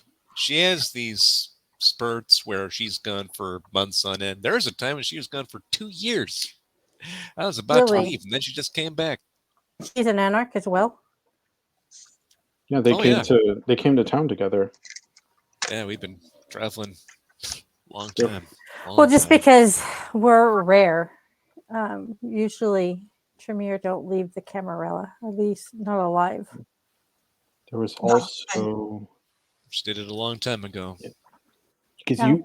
Well, there's What also about- Hema, or although she's not really seen much, but Hema's around. Wow. It'd be nice to kind of meet these ones. Yeah, I was I kind of thinking. figured I was out here by myself. I know was my. thinking, oh, sorry. Go ahead. I was just say the only one I know that's closest would have been my. I never know what to call her, my sister or my sire's other child, but she's in Salem at the moment. Because like I was thinking, along the same lines. Like it'd be cool to kind of meet other gangrel and kind of see what I'm missing. Well, sure, you can learn more about Yeah, about who you are. I mean, I tried going to Adam for that, and that didn't work out. It super didn't work out. I guess he's who- just too old. He doesn't think the way that we think. Old is not the problem. But I was trying to think of like what other avenues we could use to like. So Portland is it still operating like as a city? Like, are there people there? Yeah. Yeah.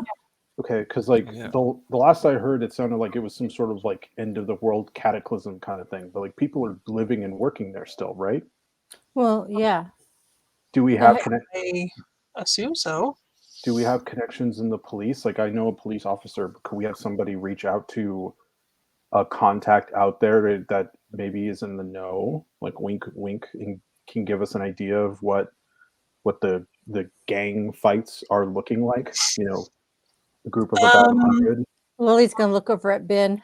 Do we know anyone who could maybe hack into their records? I mean, I could ask Liam, but I don't know. I know he has to be. Well, I don't know if he has to be on site or closer to it, but I guess if it's on a computer and he can access it, maybe. But yeah, I mean, it would help too if there was a. I mean, do we have people in the police here that like kind of know what the score is? Lily's just gonna be staring at Ben. Well, not what the score is. I can talk to Detective Rumbus, but he's Ashland PD. He's not Portland. He could probably reach out, but they're only going to know what humans know. They're not going to know what vampires are about. Okay. I mean, the ones who know seem to be the Marshal and his crew. but Yeah, what his deal is, not clear. It just kind of seems like he's keeping the peace and preventing things from spilling over and killing people. Maybe. yeah. Like I said, We just really like, need to make a network of our own, it seems like. Mm-hmm. That we do. We need some more influences. do Working on it. I don't even know if there are any anarchs left in Portland. I know there used to be, but that was before all of this mess happened. Do you remember the names of any of them? I can try and search for them to see where they might be. Well, I mean, Gemma was there, but now she's here. Right. could we ask her what she saw or what she experienced? Like, give us an idea of like, oh, it's this pack, or Uh, I saw Oh, this symbol. you're talking about Gemma? No, she's very traumatized by what the Tremere did to her. yeah, she's not going to be super helpful, and I wouldn't want to bother her with it. Which is why you don't see her around. Who She's had- kind of, I think, permanently laying low. And this is Colin talking. I think she's permanently laying low to avoid just about everybody. I mean, that's understandable. I don't want to drudge up bad memories. I'm just trying to figure out kind of what our Resources are. Yeah. What could be? So would the anarchs from Portland, wouldn't they moved south, like to Salem? And I mean, we're not the only anarchs in the state. I know there's some in Salem. No, I think the remains of the anarchs that were in Portland died if they didn't run. Or where would they have Portland worked? got sieged twice. Who had Portland before the Sabbat came and blew it up? The Camarilla. Camarilla. Mhm. Amen. That name sounds familiar. Eamon is the La Sombra anti-tribute that apparently popped back up and actually isn't dead. I think he Yeah. moved to Medford. Wait, what? Okay, We have a so Sombra in Medford, really? Who used to be the he's actually quite nice. He was the prince for a very short time, and then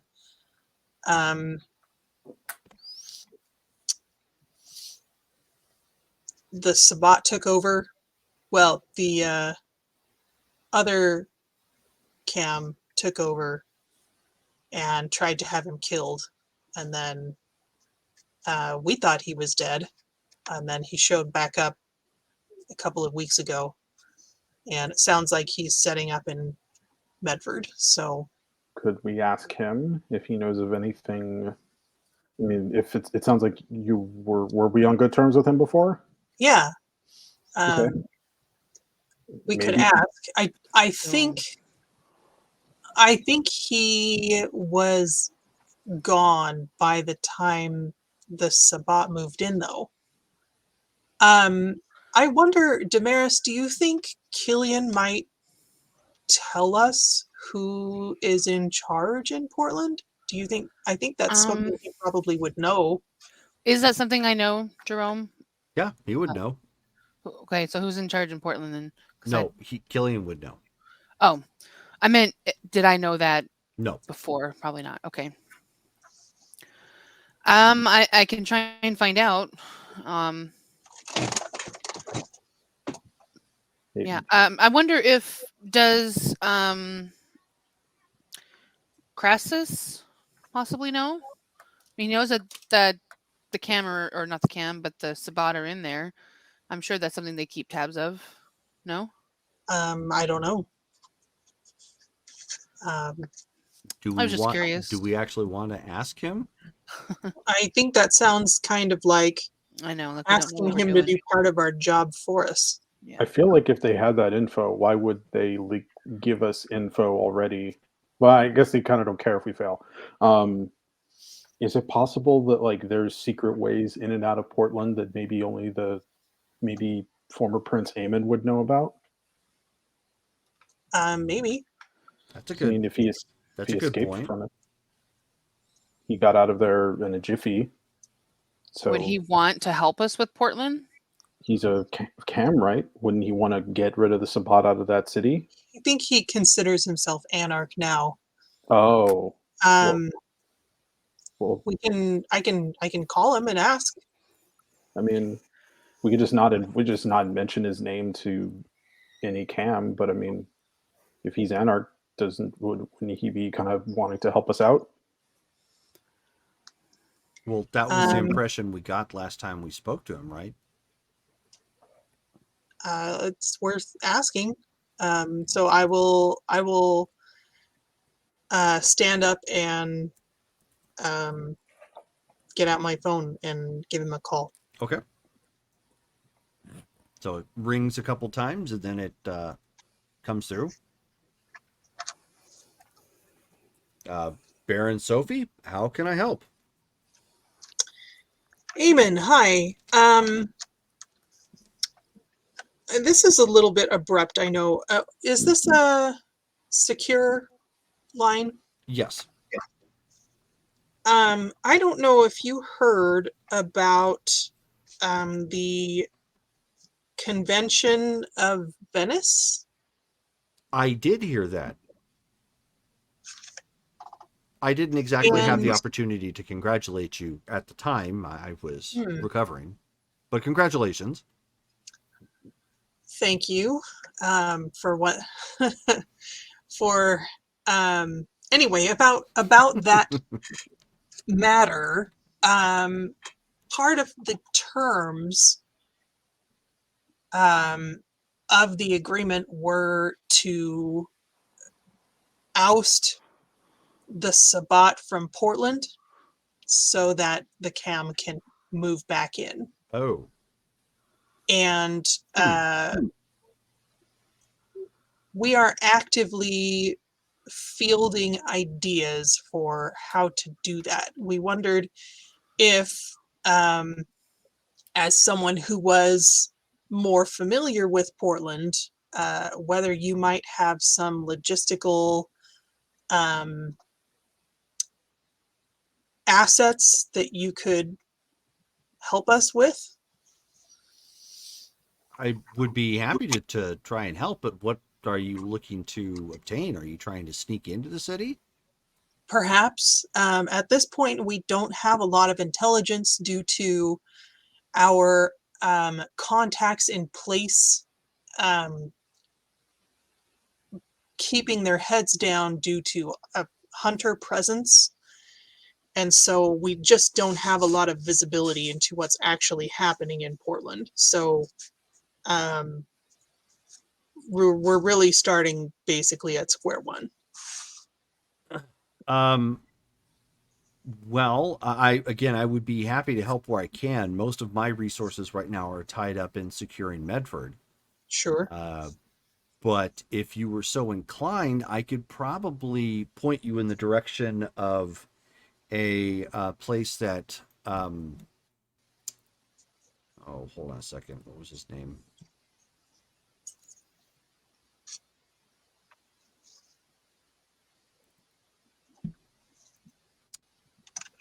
Sorry, I should have had this ready. I thought I remembered the name, but I guess I didn't. Hope that's not what I wanted. There we are. Daxus, there we go.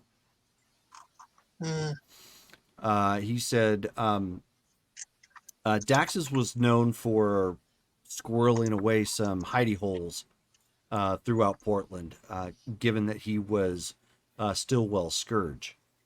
I don't know if the Sabbat had stumbled onto him, but I know of one that's probably still around. You might be able to use that or sneak in through there.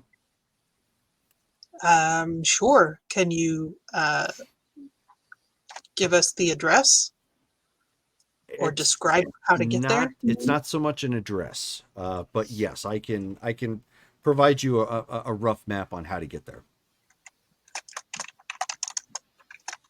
Okay. Anything that you could assist with, we would be more than happy to take. Of course.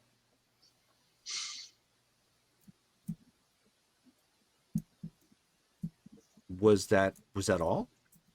I guess that's all for now.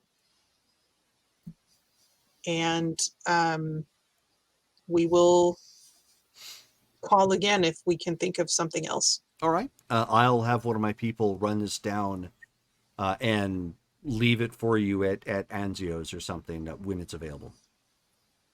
Thank you. Of course.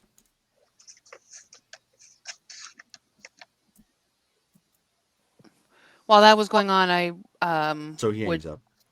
text Killian, just asking, hey, question, who's currently in charge of Portland? Just trying to keep tabs of our neighbors. So we can smash them. Possibly. Burninating the countryside. Burninating all the Sabbath in their, I like their this song. thatch roof cottages. They should have played that at the concert. That would have been the one song I've definitely heard. And then they have like plumes of flame come up from the stage, and then everybody runs away. I should have done the Lego Batman one. With Darkness. oh yeah, darkness. No parents. Still pretty rich. Kind of makes it better. Kind of makes it better. So he sends a text back and he says his name's Caius.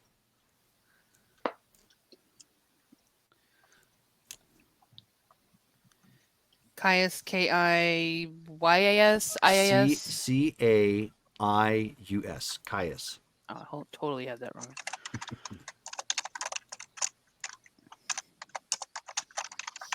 It says he's an harbinger of the skull.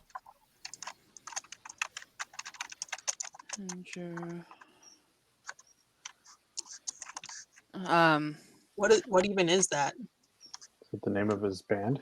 Sounds like it. Harbinger of the I don't Skull. I'm gonna reply back. Thanks. Also, B2W, one of the packs has crossed into Ashland. One death to die. Okay, so he sends you a smiley face and says, "Deal with it." Plan to, with a smiley face back. Don't be mad when they don't arrive back. That should be the title of this episode. Smiley face, deal with it. He sends a text back. He says, "Why would I care?" You wouldn't. Okay, so she'll so one currently in charge, which would he have specified it was if it was the bishop currently or the archbishop? Archbishop. Okay, so we need to figure out what we can about him. I mean, I can I can scry on him, but I'd rather not do it here. He's a harbinger of the skull. I don't know anything about them, really. Would I know anything about them with spot lore or? You could try with spot lore. Okay. Intelligence and spot lore. And spot lore, where are you? There you go.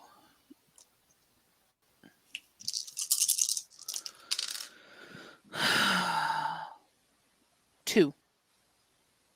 6 and a 9. You know that they are an elder clan not known for politics, and that they are That they're an archbishop is a little unusual, right, and that so all of their the common thread with the harbingers of the skull is that none of them are neonates, all of them are elders, and they all practice necromancy.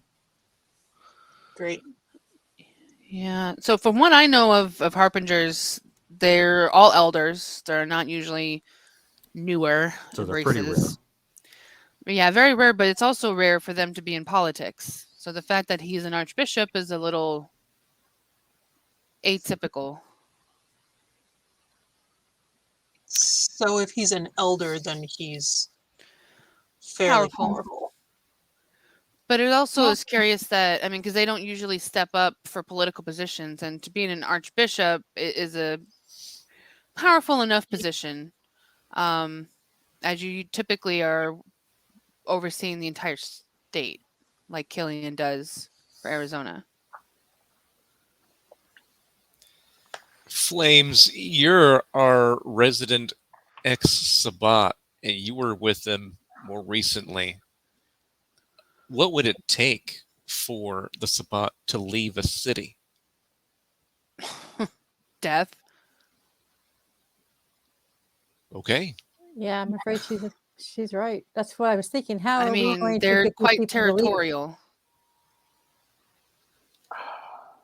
Just making sure. It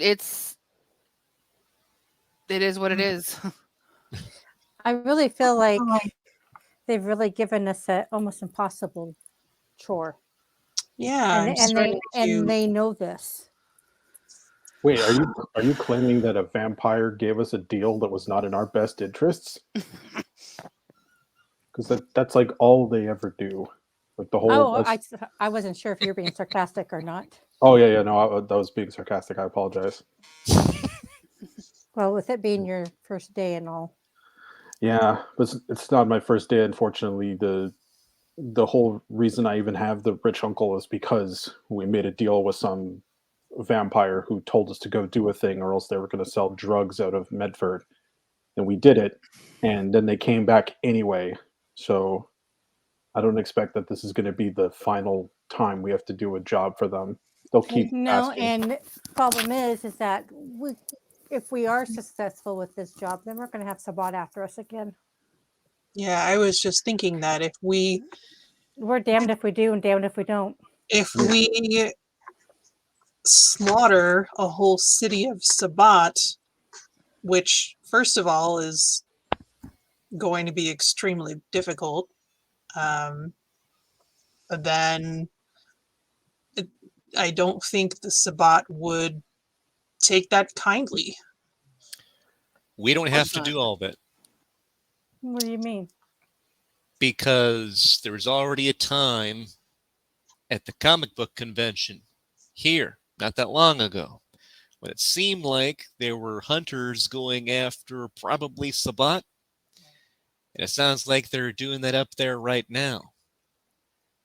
If we kind of guide the hunters where we want, they can just start, Pete 910 can just start blowing up Sabbat houses, and I'll be all the way home. Actually, so how are we going to get the information to them? We're not going to tell them. We could just try to make it obvious. I mean, they were able to find some cause a breach in Portland. Yeah, just lead them where they are. They're both in the same spot. They fight. So then we need to find out where they are and then expose them. So we need some names so that Damaris can figure out where they are and then expose them. I mean, and Damaris won't have to give up her flesh confession. Well, the next vampire romance novel. Flesh confession. Flesh confession. I mean, I suppose I can sort of surveillance Caius if I'm able to. I mean, if they have something that prevents, that type of thing. I mean, I can't obviously, but I don't know till I try. Perhaps I will get lucky and he'll be around others during whatever their SBOTs are. Or can they tell if you're spying on them? It depends on the person, the vampire. Some of them can sense it. Some have mental blocks to it. Sorry? Will they be able to trace it back to you? I mean, if they can see me, some can see. It I can't really describe it. So they There can are see ways you around looking it. at them. Sorry? So it's kind of like the two-way mirror not working anymore, and you can see who's on the other side of the mirror. Yeah, usually they can't see me. But again, I have had circumstances where I've seen people look directly at me, and it's a bit unnerving when that happens. But it's very rare for that to happen. What if you were wearing a mask? Like, do they see you in your form, or like if you wore like a mask, would they just see somebody in a ski mask looking at them? Like, I don't know. I've never tested that theory. Huh. Well, maybe we should do that just as a precaution for you. Who was it who saw you doing that? Out of character, I don't remember the name. It was somebody that did see her. I can't remember. I remember that happening, but I don't remember who it was. Yeah, I don't remember who it was. Can I Well, maybe- roll, Jerome, can I roll intelligence to see if I can remember who that might have been? Because I don't even know if you remember, to be honest. No, I remember. So can I roll or no? No, Oh, you don't have eidetic memory, so all right. well, we should disguise you nonetheless, just to be on the safe side. She gives a noticeable frown about having to put on a ski mask to scry. You should wear. I don't want to Oh. do that. You should wear a wolf mask. Just if they see it, just throw them off. You know? Make them think of what a werewolf's after them. Sure. Maybe. I mean, it's more like I feel like it's more of a spiritual thing. Well, but that's why I'm curious. Like, if they look, do they see exactly you, or do they just? Because I mean, when you look at them, you see. Would I know what they see when they see me scrying on them? Like, I don't know, out of character. well, so. if they are scrying and looking for you, then they see you just like you see them. But they would have to know. But if who she you was were. wearing a wolf mask, then they would see her in the wolf mask. See her in a wolf mask, right? So we Can could wear put a some wolf gothic. mask. You guys, no, I'm not doing that. Well, we can put you in gothic garb and makeup. I'm already in gothic garb and makeup. I mean, does it like if this is to protect your identity? Like, how far are you willing to go to protect your identity against? Wear a wig and some thick glasses. You know, to be honest, I'm not afraid of them coming after me. Yeah, you don't know if any of that even works anyway. Don't worry about it. Do your scrying thing. If it works, great. Speaking of which, Sophie, you could do some spirit travel stuff, maybe. I'm not sure how far I could go. Wait, you were able to come with me sort of mentally when I was scrying before. Oh yeah. Basically, so we could try that again.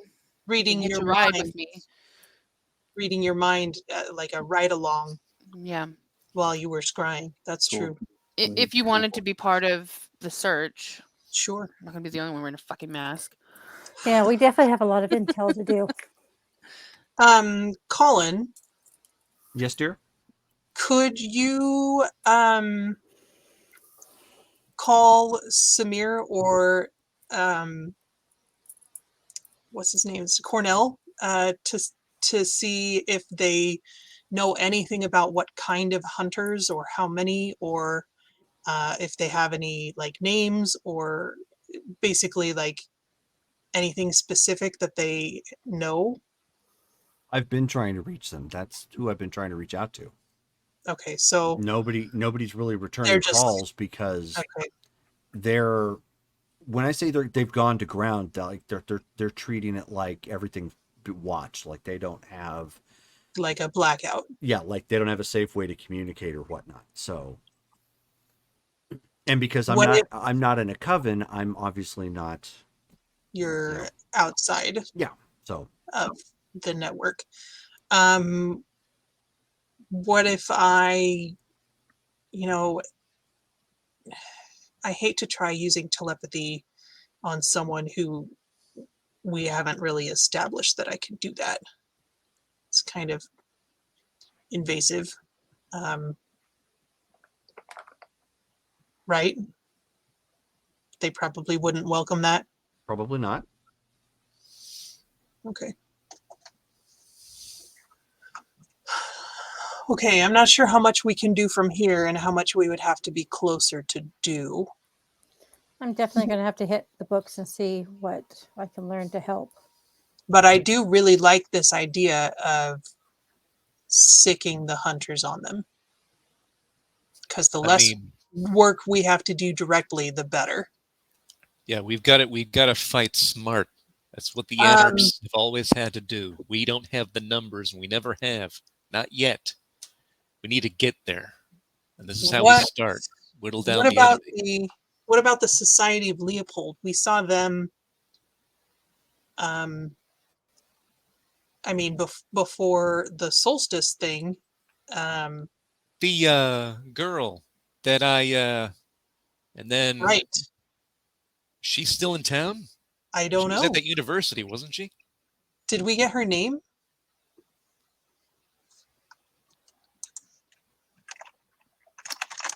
Let's see. I didn't get the opportunity to get her name. I feel like we might have. God, it's hard to go through my notes. Billy, Billy, did you lose my number? Cause you're not anywhere that I can't find you. Who was Venger 65? What? I wrote down Pete 910. Yep, and Venger 65. Venger 65. Yeah, who's Venger 65? He's the other hunter that Pete was apparently talking to via that. Oh yeah, that was weird. That was the Lickabee case, right? We never figured out what that was about. He left, and apparently they were going to use him as bait. Right. In some way. Okay. We didn't know their exact plan, but we crashed that plan. They had to apparently start from square one. I haven't heard anything else about them. Haven't seen any homes explode. Oh, yeah. Bungalow 12 or 7 or whatever Dewdrop in is probably still rigged to blow. Should we do something about that? Like what? Wait, there's a house that's rigged to explode? Can we lead one death to die to that bungalow? That's a good idea. I like that idea. Wasn't the second of our 3 things we were supposed to do for the cam was avoid future masquerade breaches? Is this going to be a problem if a house explodes and kills a bunch of hunters? It's not hunters. It's another Sabbat. Oh, yeah. Sabbat. Sorry, yeah. This is Trisha's problem that we told her we'd help her with. Yeah. Well, yeah, but I mean, do we have to worry about Grandma calling down and yelling at us from Italy? Why was she? Masquerade? We didn't breach it. The Sabbat did. And it's an explosion. So a hunter got a Sabbat pack. Kid, do you get what the masquerade is fully? Just that we're not supposed to stand out. Right. You know why? Because then humans will come and kill us. That's the theory. Yeah. Like imagine when you were a person and it wasn't like, oh, we're going to go see a vampire movie. You see in the news, oh, damn, vampires are real and they're everywhere. It probably would have freaked you out, right? I mean, yeah. I'm just... We've already been... We're being yelled at for this stuff, and so I'm just like... I'm wanting to be extra cautious, I guess, as far as the last thing we need is another death mission to be granted because we keep making mistakes. Right. Thing is, a house explodes and people die. That doesn't tell anybody that vampires exist or special hunters or magicians or any of that exists. House exploded because some jerk put a bomb in it and killed some people. Like, if a news crew saw that horrid form dude and saw him change shape or whatever right on TV, masquerade breach. I'll be right back. The difference makes sense? Yeah. Like, if it's obvious, oh dang, we're real, and then the rest of humanity gets it, that's a problem. But if it's, oh, something happened, and nobody knows we're real, the masquerade's fine. That's the whole point. Okay. I guess I'm just like, man, we need to give our cover up people like a raise because it feels like there's always something crazy going down in Ashland. You're not wrong there. And, that's why we should be building up our influence here, because frankly, that influence is what helps us cover up more things and gain information. How do we do that?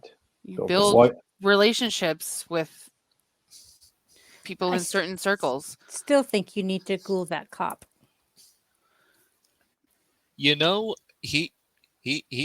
a pal. He knows he's a straight shooter. I don't think I need to. You don't have to pull him to have the influence. You can just have that business relationship. I've been building it up since the construction of my haven. I've been working on building up the industrial industry and security. So, you know what? Let me make a call. And Ben calls Shannon.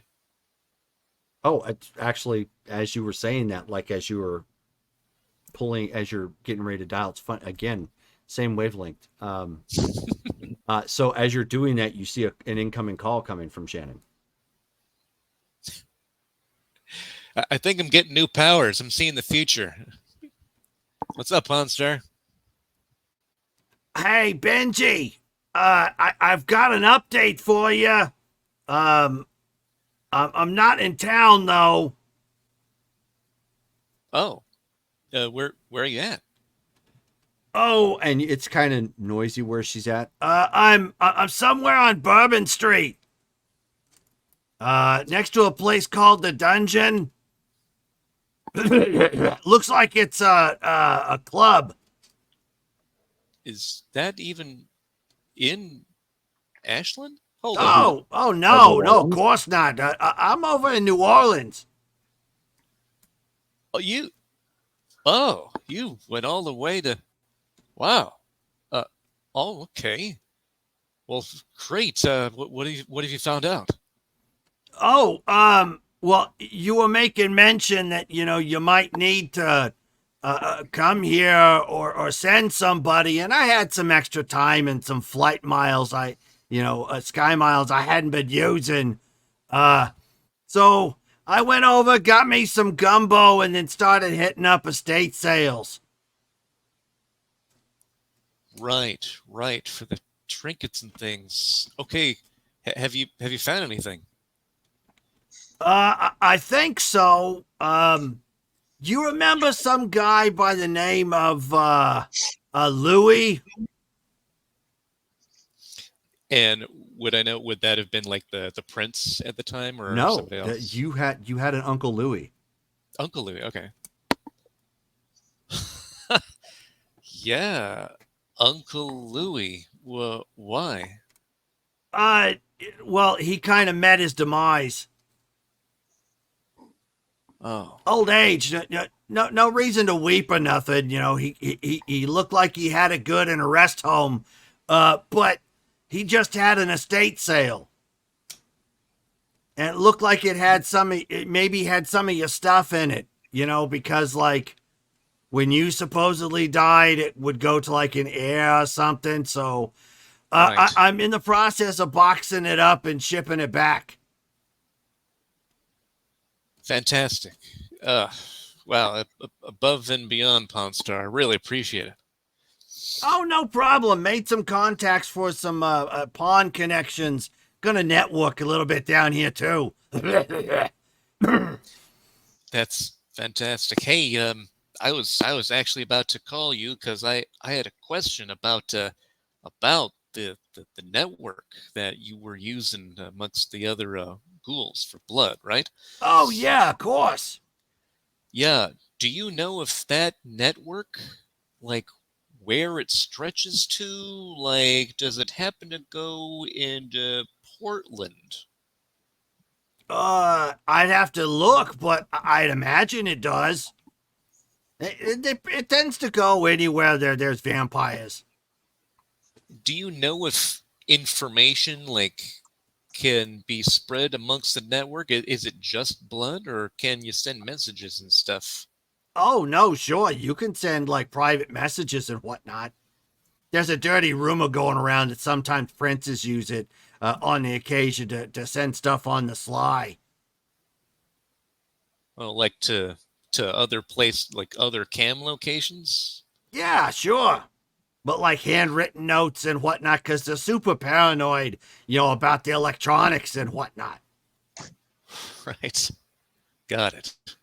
All right.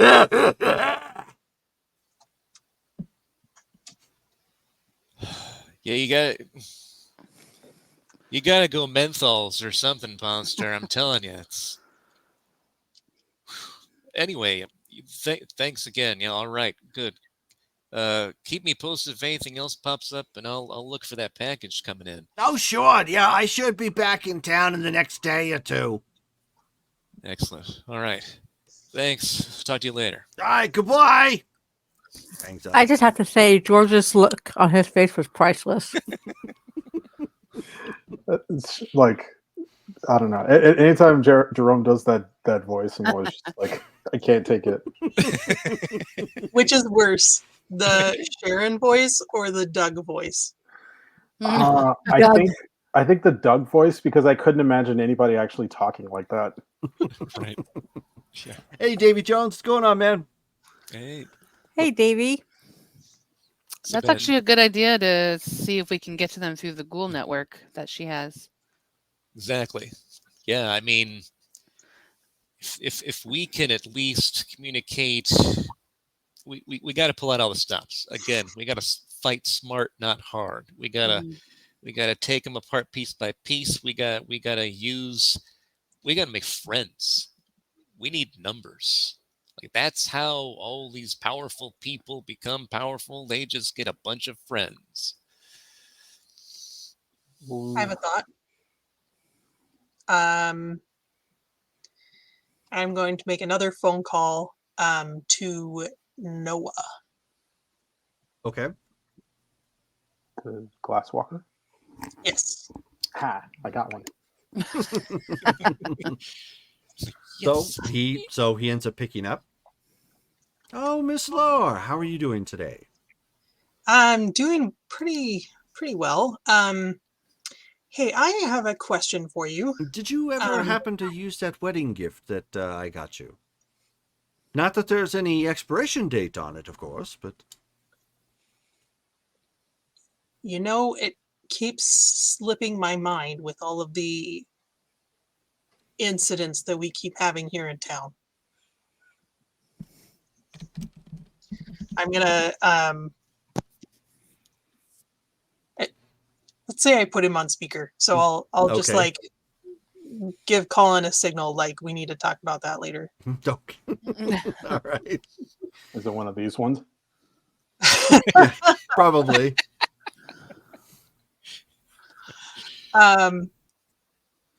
So I have a question. We are talking about how to take care of our neighbors to the north. And I wondered if your cousins up there might know anything about the numbers and or any particular locations hotspots, we would be Oh, really appreciative of any intelligence that you could offer. well, you have to understand that we're estranged cousins. Those are the wilderness folk, as I've alluded to you before. Those happen to live on Paiute land up there. So They're not city folk. they're not in the city. No. But I do happen to know that the Rebellious Rose is a hotspot, as you might put it. Oh, the nightclub. Correct. Okay. Wow, I would hate for that to come to any harm, but it probably, I mean, you know, it is what it is. Okay. Thank you. That is definitely helpful. No, If was you there should, anything else? if you should find out anything else about the goings on up in Portland, our information has gone cold due to the presence of hunters in the area. I see. Well, we don't exactly have any relations with Portland as of this point. Right. But perhaps I'll send a howl or two out and see what I can come up with. I'll owe you one. Oh. Well, then I will endeavor to see what I can find out. Oh, and do make a habit of using that wedding gift. I will, I promise. There is only one left, and the novelty would wear off if for some reason they went under. That is true. And it would be nice to get away for a little while. Of course. Thanks again. Zoe hangs up. I feel like we just witnessed a private conversation. I have two questions. The first one, what did he give you for your wedding? A couple of nights stay at the bed and breakfast of the last blockbuster on the planet. What's a blockbuster? The video rental store. You can ask what's the video next. No, I know what a video is. Well, because Remus is only 18. Like, would he know what a blockbuster is? You know, before Netflix, people had to before Redbox. People had to go to a store to get their videos. Like Best Buy.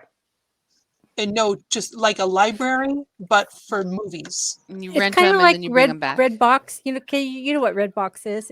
Just think of Redbox in a store. And there's thousands of these videos that you can. You don't really need to know, kid. It's the only one left, and nobody cares anymore because technology is better now. Essentially, old-timey thing. He gave us a couple of nights stay in a very novelty bed and breakfast. Is that something you'd be, because it doesn't sound like they sell designer shoes there. Is that something you're interested in? It was maybe not something I would have picked myself, but I'm not going to look a gift horse in the mouth. Okay. Be kind, rewind. My second question is, this mission that we're on for Lucinda, is this like a secret? Like, if we're talking to people, should we be keeping this like on the down low that we're going to be doing this? Like, I don't really have people to reach out to. I mean, I could talk to some people, but like, how secret is this mission? I would say I would not talk about it with anyone that I didn't think would be happy to see them go. Okay. You could talk to your uncle to see about his contacts. I could ask him. I don't know I if he mean, would know. I'm sure he has no love for Sabat in a formerly Cam City. I mean, I don't doubt that he would be 100% on board. It's more of a question of like I don't know if the What he city. would have to offer. Yeah, well, because if the city was taken from them, like I don't think you. I mean, he may be able to give us names of people, but they may be people that are Dead. formerly people. Yeah. But he'd know the layout. He'd know if they left anything behind. They took over some of the businesses there that may have been held by others in the city. I mean, that's how I got Anzio's. I mean, I could ask him, but yeah. So I'll grab my prop. What? Yeah. Nice to talk with you too. So we're making a plan, loosely to figure out. We're trying to figure out what we can learn about Portland, so we can have an easier time taking it away from the Sabat. Would you happen to have any intel? Any people that we could reach out to? Any idea? Like, would you know like ways in and out of the city? Like, I don't know if you've been there. No, I don't know Portland. Okay. I know Vegas. Okay. So nothing? Like nothing you could think of, or That's what we have resources for. We buy, we Okay. cultivate, we make things. I have people for that. okay. Mhm. But Don't how you do have I- two? Don't you have like 2 or 3 employees that you can tap for something like this to obtain information during the day? I mean, I can ask them, sure, but like I don't know what like. You don't guess ask, you tell. I mean, you get more flies with honey than with vinegar.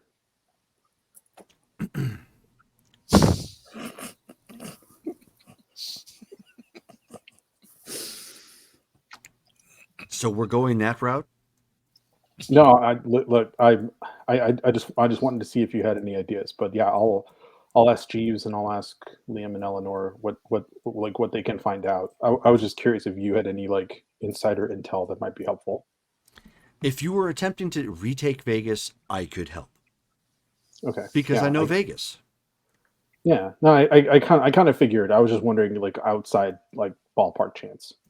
No. Okay. Portland was not my thing. Okay. All right. Thanks. Bye. Goodbye. I take it that didn't go well. Well, he doesn't really know anything about Portland. He said he never went there. Wasn't really his thing. He told me to ask Liam, Eleanor, and Jeeves to find stuff out during the day. But I mean, I'll ask them, but I'm not sure what. I guess maybe they probably know more stuff than I do. I just yeah, I'll ask them, and I assume I have a small like kind of family text chat with the 3 of them, Sure. and then me, and I'll text them and say, "Hey fam, comma, we might like I may have to do a dirty job in Portland. Can you find like is there any information you can find out about Portland that'll help me get rid of some roaches?" And I'll put roaches in quotes. Okay. Yeah, because that's probably like my the way I talk about the Sabat with them. Sure. Then you get a response back from Eleanor. We'll work on some bug spray, sir. Okay. Thank you. And smiley face. Okay. All right. And Jeeves sends a thumbs up. if anything happens to Jeeves, I swear, Jerome.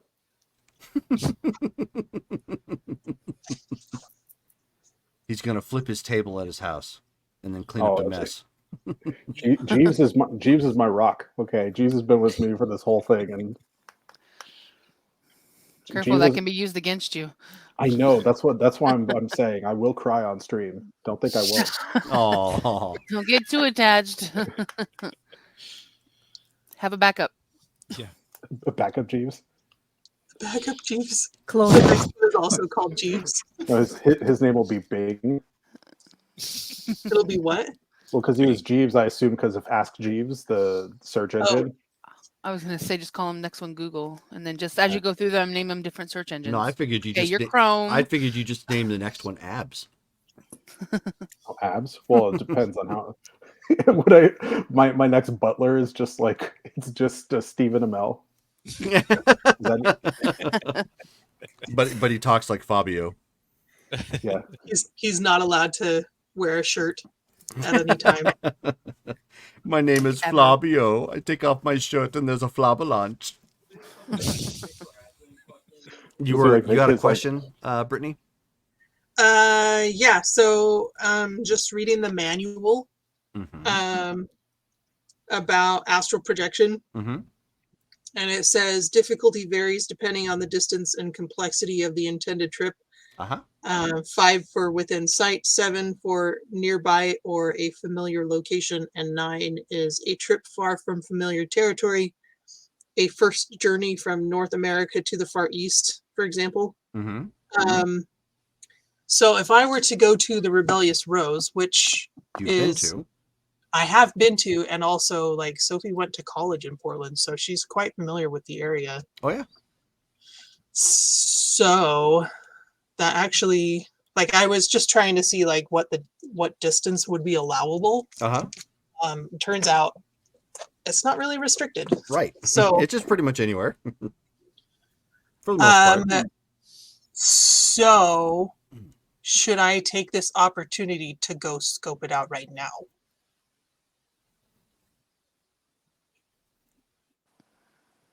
You think you can do it safely? I mean, probably. I probably would just, look at the area, and if it looked okay, then maybe just pop my head in. And what I'm thinking right now is maybe just kind of get a feel for how active the scene is, maybe how many people are there. How well do you know Portland? Have you ever been there? Yeah, actually, I was embraced there. Oh. I lived in Portland for several years, before and after. I mean, I've been there for jobs.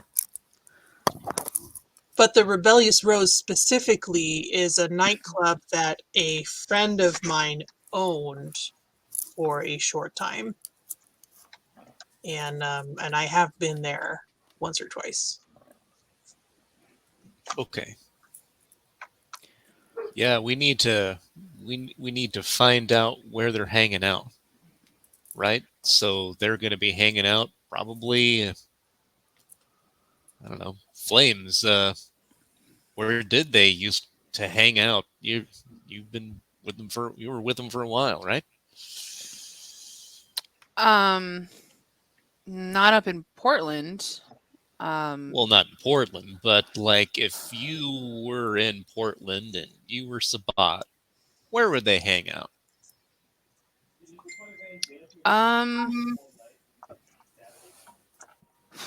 Honestly, that's kind of hard to say because sometimes they would change locations.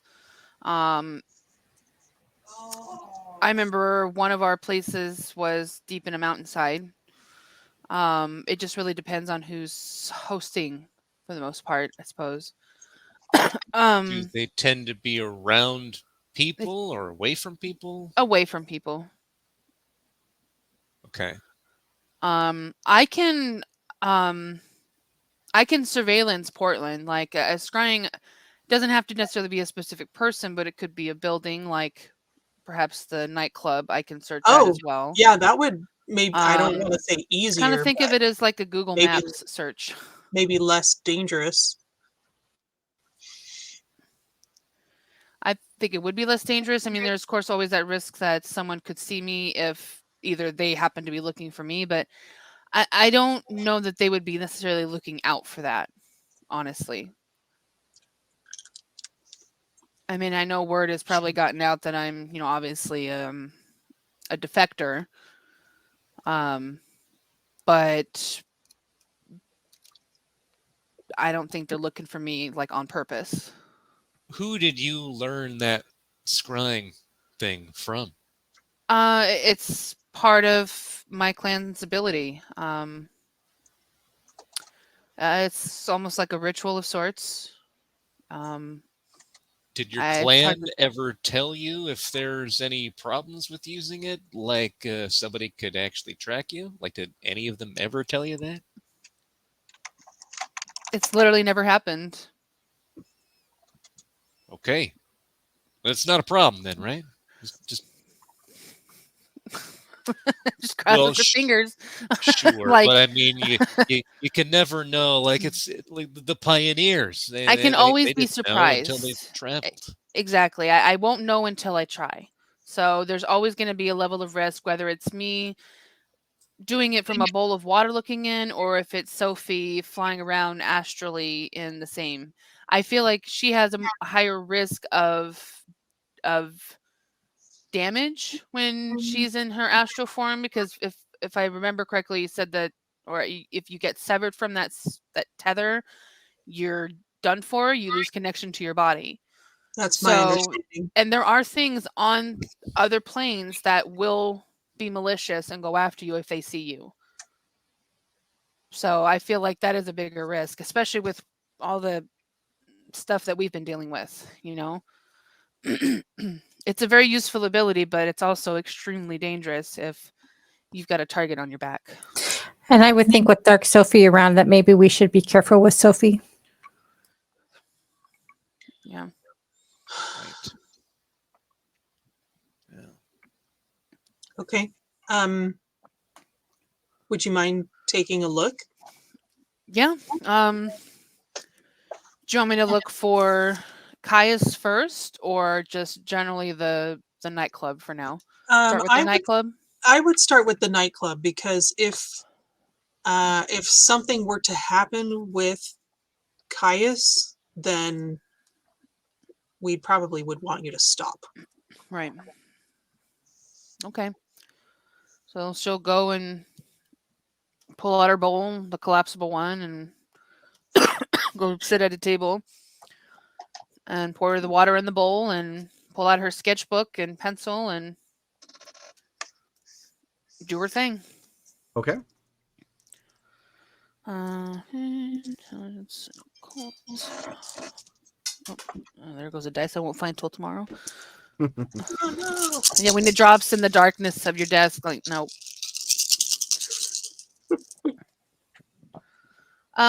Difficulty 6. Yes, Okay, so 1, because you're just doing a 2, building. Yeah, 3, 4, 5, 6. Okay. Mhm. So you get No 10. this. You find the rebellious rose, no problem. It's a building. Yeah. It is. It looks like it used to be an occult bookstore at one point in time, so it still kind of maintains that look. But it was probably a big occult bookstore, and it has been converted into a club. There are a couple cages that hang from the ceiling that have people that dance in them from time to time. And the club is full. There are a lot of people in here right now. And I can't aura percept in scrying, right? Nope. Yeah, okay. Okay, But so I'm gonna there's look loud around. music playing. People swaying back and forth, doing their thing. It's doing some pretty brisk business. And while Do I notice? while you're doing sorry. that, there's a knock at the door. So she's At kind our of got door? she's kind of got her face buried, in her pot stirring and doing her thing, and there's Yeah. a knock at the door. I'll go check it. Okay. So you go open it up, and there's a there's a homeless guy standing there. beat up clothing. You know, his hair's kind of ratty and whatnot, and he's the way he's moving, he's kind of twitchy. It's kind of like, and he said, and he just looks at you and he says, "Sophie." Can I ask who's calling? So he starts to push the door open. I keep the door kind of. I kind of put my foot behind it so it doesn't open. I'm like, you can tell me. What can I help you? I don't have Or how can I time help you? for this. Need Sophie. Sophie, you have somebody who's looking for you. They're not well. Who is it? Can I get a name, sir? Calvin. Calvin. Cal? I guess I'll go to the door. Self-control check. Yeah. I was like, I wonder how this is gonna work. She can't see the door. That was my first thought. I was like, oh, I'm so glad I'm the one who opened the door. Me too. That was my first thought. 1 success. Okay, yeah. So you come walking up to the door, you smell it, and you're just like, nope. You don't get any further. You don't. You know, you instinctively you start reviling because you smell the BO. So and the the clothing soaked in urine. They let him in the restaurant. Wow. I'm going to have a talk with some people. It's going to be totally judgy. Yeah, so as I walk up there, I'm just going to kind of like turn around and be like, You can just not breathe. what is it?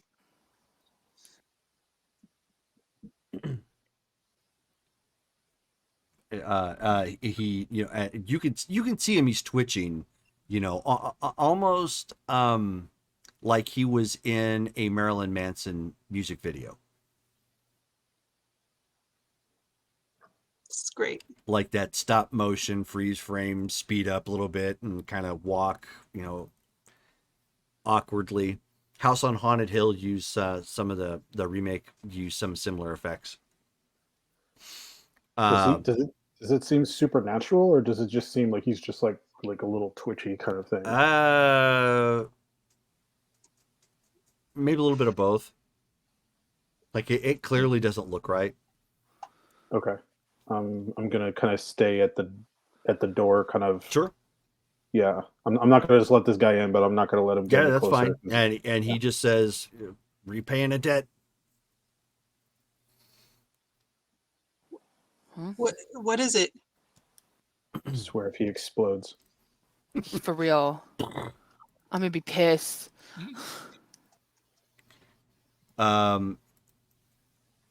He says, Midnight Express stopped in town, dropped off the girl, and then at that point he, like the bum falls to the ground. Oh, I know what he's talking about. The bum falls to the ground and then starts like picking himself up and looking around, and he's like, ugh. What in the heck?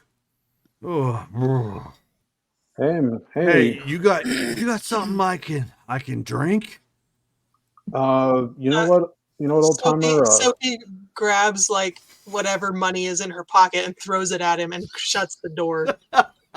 No. Okay. So the door gets slammed shut, and she throws like a 10 and like 50 cents in his assorted change, just like. Remus goes out. Remus opens the door, goes outside, and He's at this point he's like scrambling to pick up every coin that fell. Yeah, no, I go up to him and I'm like, I'm sorry about that, old timer. Manners. Manners doesn't grow on trees around here. Let's you're thirsty. I'll get you the drink, and I'll take them downstairs and kind of take care of the guy. Okay. I don't know what just happened, but I'm like, yeah, a lot of pity for him. Okay. Is he talking about Cindy? Who? What the heck is the Midnight Express? What girl? Point to Ben. Midnight Express. That's right. Yeah. That was the. What are you saying? Town? That was the Midnight Express is supposed to be something in the Shadowlands. Yeah, which means I think. And I'm scrying as I do this. Am I able to multitask while I'm scrying and listening to that at the same time, or do I need to stop? Yeah, you're gonna have to stop. Okay, I'll stop.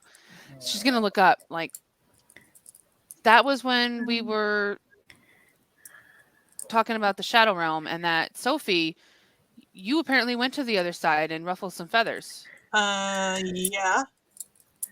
So they know, and they're mad at you. We haven't talked to her about this. Sorry. Yeah, this. All right. So Ben's daughter is being hunted on the other side. What? Because they believe that she has contacts on our side, and apparently that's a no-no. Oh, no, that's true. And she was on. They said that she was on the Midnight Express, right, Ben? That's right. Basically running away. What And is if he the just said Midnight that she's been Express? dropped off here, the Midnight that like- Express is basically the spiritual train to other places, I guess. Oh.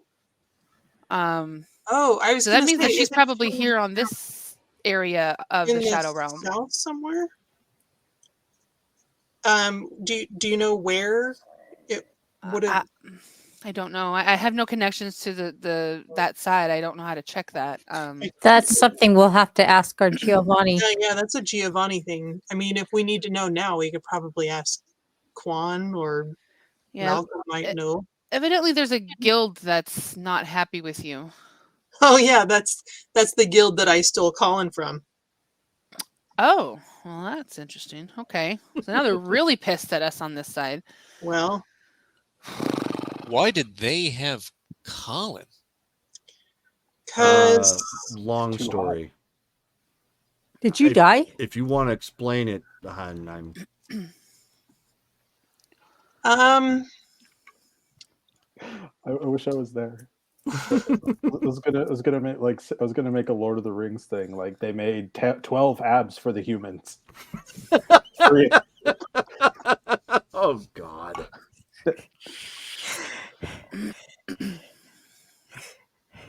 Well, okay, so Colin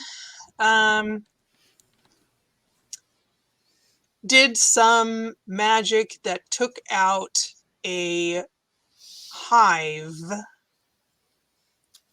of not exactly wraiths, but kind of like wraiths that are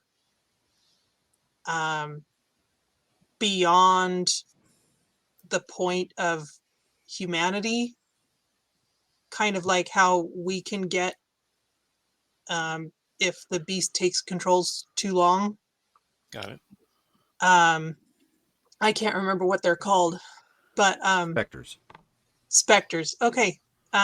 So there was a mental hospital, an abandoned place in Ashland that was causing a lot of trouble in town, and we figured out that that's what the cause was, and Colin did some magic to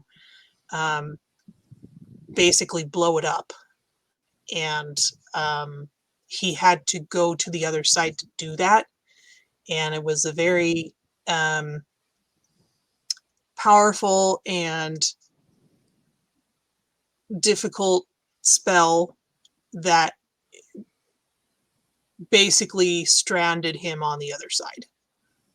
For all intents and purposes, he would have been dead.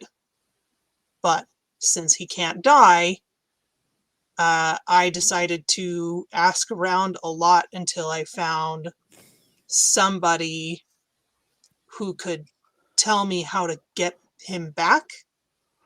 And eventually I made a deal with one of the more powerful Giovanni leaders, to send me across, and I literally walked through town and stole him.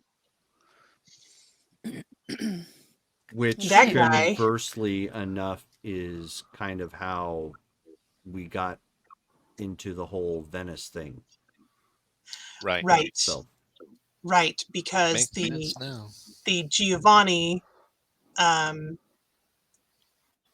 I traded a boon for needed me to do some work for her in Venice, and while I was there, happened to have words with Lucinda. Okay. Cal, who was riding that bum over there, Cal was a wraith that I met who helped me get Colin out in exchange for a ride to this side. I see. and at this point, Remus comes back.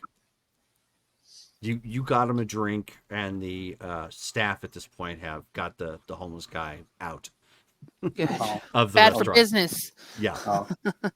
I wanted to like get him a meal and stuff if at all possible, and I was going to give him some money too. If that's the case, then they will take care of him if that's what you're asking for. But they're going to put him out in the alley because Yeah, sorry. he's a not walking sorry. health hazard. Well, I mean, like we can get him like something as a to go Sure. thing, and then I'll also give him some money just because. Okay. You're Yeah, way too nice. it's my nature is caregiver. Yep. Yeah. Oh, My nature is recognition seeker. Oh, I thought it was shoes. No, my demeanor is show off. Shoes. I'm like, shoes. That's who I see when I think of Sophie. Let's get some shoes. all right. But, Well, yes. with that in mind, I'm going to go back to scrying again. I'm going to go because I got distracted by them. I'm going to go back to scrying and I'm just kind of observing. I'm just looking for who goes in and out. If there's offices, I'm going to zip around in them, see who's who there, anything like that. Yeah. And I got to re-roll. No, I'm not going to worry about it. Because you're just looking at the building. I'm looking it, around it. Yeah, you focus again. Noting faces. You don't recognize anybody that's listening in, maybe. Yeah, listening conversations. That's what I'm saying. I was looking at the lower offices. If there's a below area, things like that. There is an office, but there isn't anybody in it currently, and it's too loud to really listen into anything in particular. Okay. Am I able to see if there's any sort of not secret entrances, but escape areas? Because if this is a known vampiric hangout, I'd want to know like if there's a back. You don't know how it's triggered, but yeah, it does. It has a secret passageway. Okay. Am I able to follow where that passage leads out to? Yeah. Okay. I'll be writing, kind of marking it sort of as a map style. Yeah, sure. Like I said, you don't know how to trigger it, but you know where it's at. Yeah. It's in one of the walls behind one of the bookcases. Okay.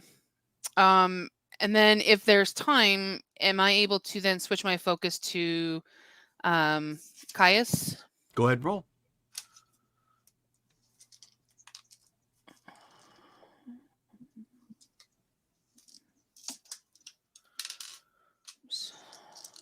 I'm gonna burn a will for an auto. Okay. Wow. Okay. 1, 2, 3, 4, 5, 6 with the auto. Okay. Nice. So you end up scrying back in, and you spot him. He's actually in a morgue.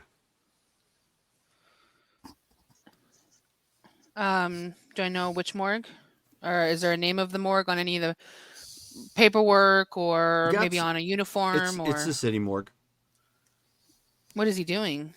Inspecting the bodies. Is he in a uniform, like as in No. he is the... No. He wouldn't be able to pass for one anyways. His face looks like a skull. Ooh. Are there any others with him? Unless he has some sort of obfuscate or something, he can't pass as a human. Got it. And there's a person that's in there, but they look like they're loopy. So he's just inspecting the bodies? Like, is he looking for anything in particular, or is he just curious? No, he's inspecting bodies. As you don't have necromancy, you're unsure what exactly he's doing. That's true. Okay. Well, I'll just kind of make notes of what actions he's taking as he's examining them. Sure. Like quick notes and whatnot. Does he stay there for a while? Or does... Yeah, I mean he's going over them carefully. He's not just like pulling one of them open, looking at it and shutting it. Okay. He's taking his time. Okay. Is he saying anything? Is he writing down anything, like in a notebook? He is, but it sounds like it's in Latin. Okay. Well, if I can, I'm going to copy what he's writing in Latin from whatever he's writing on, and just sort of retranscribing it into my book. Okay. Give me a wits and crafts check. Can I roll to ride along? Sure. Yeah, I'll let her. Just for an extra pair of eyes. Yeah, that's fine. You won't have to roll. I'm not worried about it. I bought my crafts up. Okay. Oh man. 2. Okay. I mean, you think you're getting it down? You're having you're having to do it as quickly as almost as quickly as he's writing it, so it's kind of sloppy. Okay. At some point, does he talk to anybody, like on his phone, or does his phone ring? He talks to the person that's in the morgue with him. Okay. He responds to English and he just says, he basically says, hey, wait 10 seconds and then go about your business. And he just walks out as if he was never there. And 10 seconds later, the guy just kind of goes, oh, picks up a clipboard and starts going back to, looks like he was going over one of the bodies that was in the morgue. Can I make a note of the names on the tags of the bodies that he's looking at? I'm not going to go into that detail, but yeah, okay. I mean, you can. I'm just trying to know of course. That's all. Yeah. Am I able to follow him as he walks out of the morgue and see if he gets into a vehicle or anything like that would have a license plate on it? Yeah. Or the type of car? He ends up walking out. There are a couple people waiting out back from the morgue itself. And make a note of their faces, Sure. They're all new. You haven't seen any of them. Okay. And they all climb into one of those like panel vans, but it's like dirty brown, beat up looking, and they drive off. Okay, then I'll sort of pan out, I guess, for a little bit and just kind of see where they go, if possible. I'm going to spend a considerable amount of time following them. Okay, and then give me one more roll. This will be wits and investigation. Okay, investigation. This is just to keep up with them. Yeah. Okay. I'm gonna burn another will for an auto. Sure. Well, that's so 2, 3 with the auto. Okay. Yeah, so you end up following them as they go along, and they end up the van itself pulls up to what appears to be an abandoned apartment complex. Okay. Do they go into any apartment in particular? They go into the complex itself. It's hard to say if they went into any particular building. You get the impression that the apartments themselves may not all be whole, so you could probably enter one apartment and probably wind up in another one. Okay. Yeah, I'll sort of follow in that sense. I'll make a note of the crossroads for it. But from what you can tell, it looks like this is probably where they're havening. Okay. Does he have any ghouls with him? Well, I wouldn't know if they're ghouls, but maybe people that there are people with him. Okay. In total, he has where are we at? Do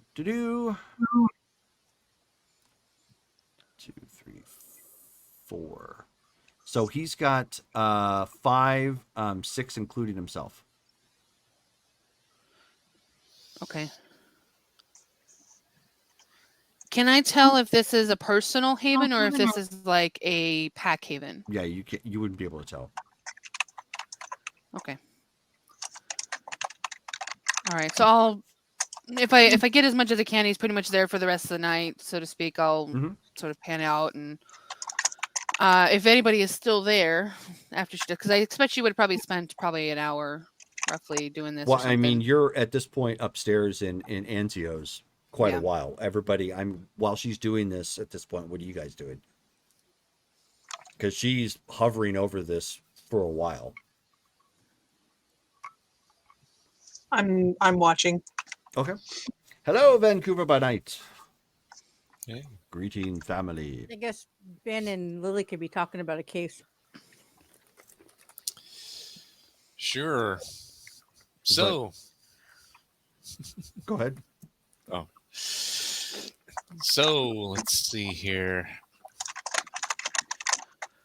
We're still working on that first case. Yeah, we still haven't gotten that much more information. How is Eric doing? Have we talked to the doctor about him lately? Not yet. Not yet. That's just supposed to be something that's kind of happening on its own. It's more or less something the Giovanni were taking care of.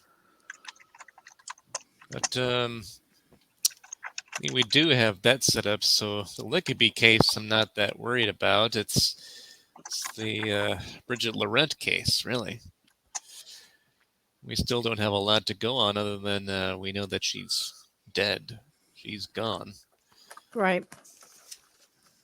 Then the other guy, Ben pulls out some notes here. He's like, let's see here. Who was that guy? Israel Guevaro. Yeah, he was apparently the one who killed her. That's right. Gotta see once Flames is done over there, if she can actually search for that dude. I think I need to learn how to do that. That'd be handy. Yeah, it would. I need to learn how to see auras. I figured out seeing at a distance and the senses. Wow, that's crazy. I should have learned that decades ago. I don't know why I didn't. I can still help you with that. So as you finally wrap up with your surveying and your scrying and whatnot, you've got obtained as much as you're going to get at this point in the time frame that you have.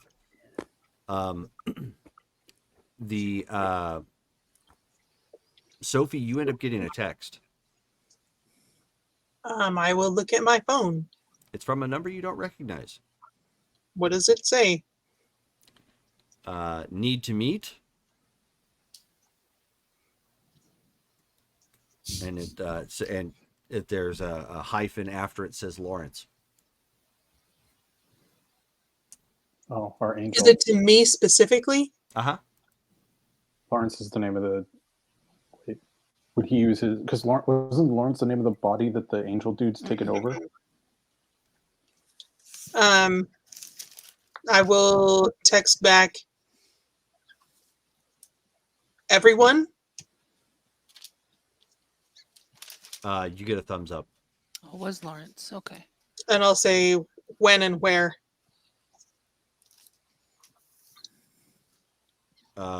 If available, 30 minutes. And I will just sends an address. Okay. I will relay this to the group. Well, that doesn't give us much time, does it? That's interesting. Gives me time for a drink. Any ideas what this would be about? I'm guessing it's probably him Dark wanting to Sophie. ask about, or not ask, or talk about getting rid of Trial. Yeah, your evil twin. Evil Sophie. Mm-hmm. Yeah, that's right. What if that's the good Sophie and we have the evil one? I think it's interesting that he's going by Lawrence and not using his like angel name.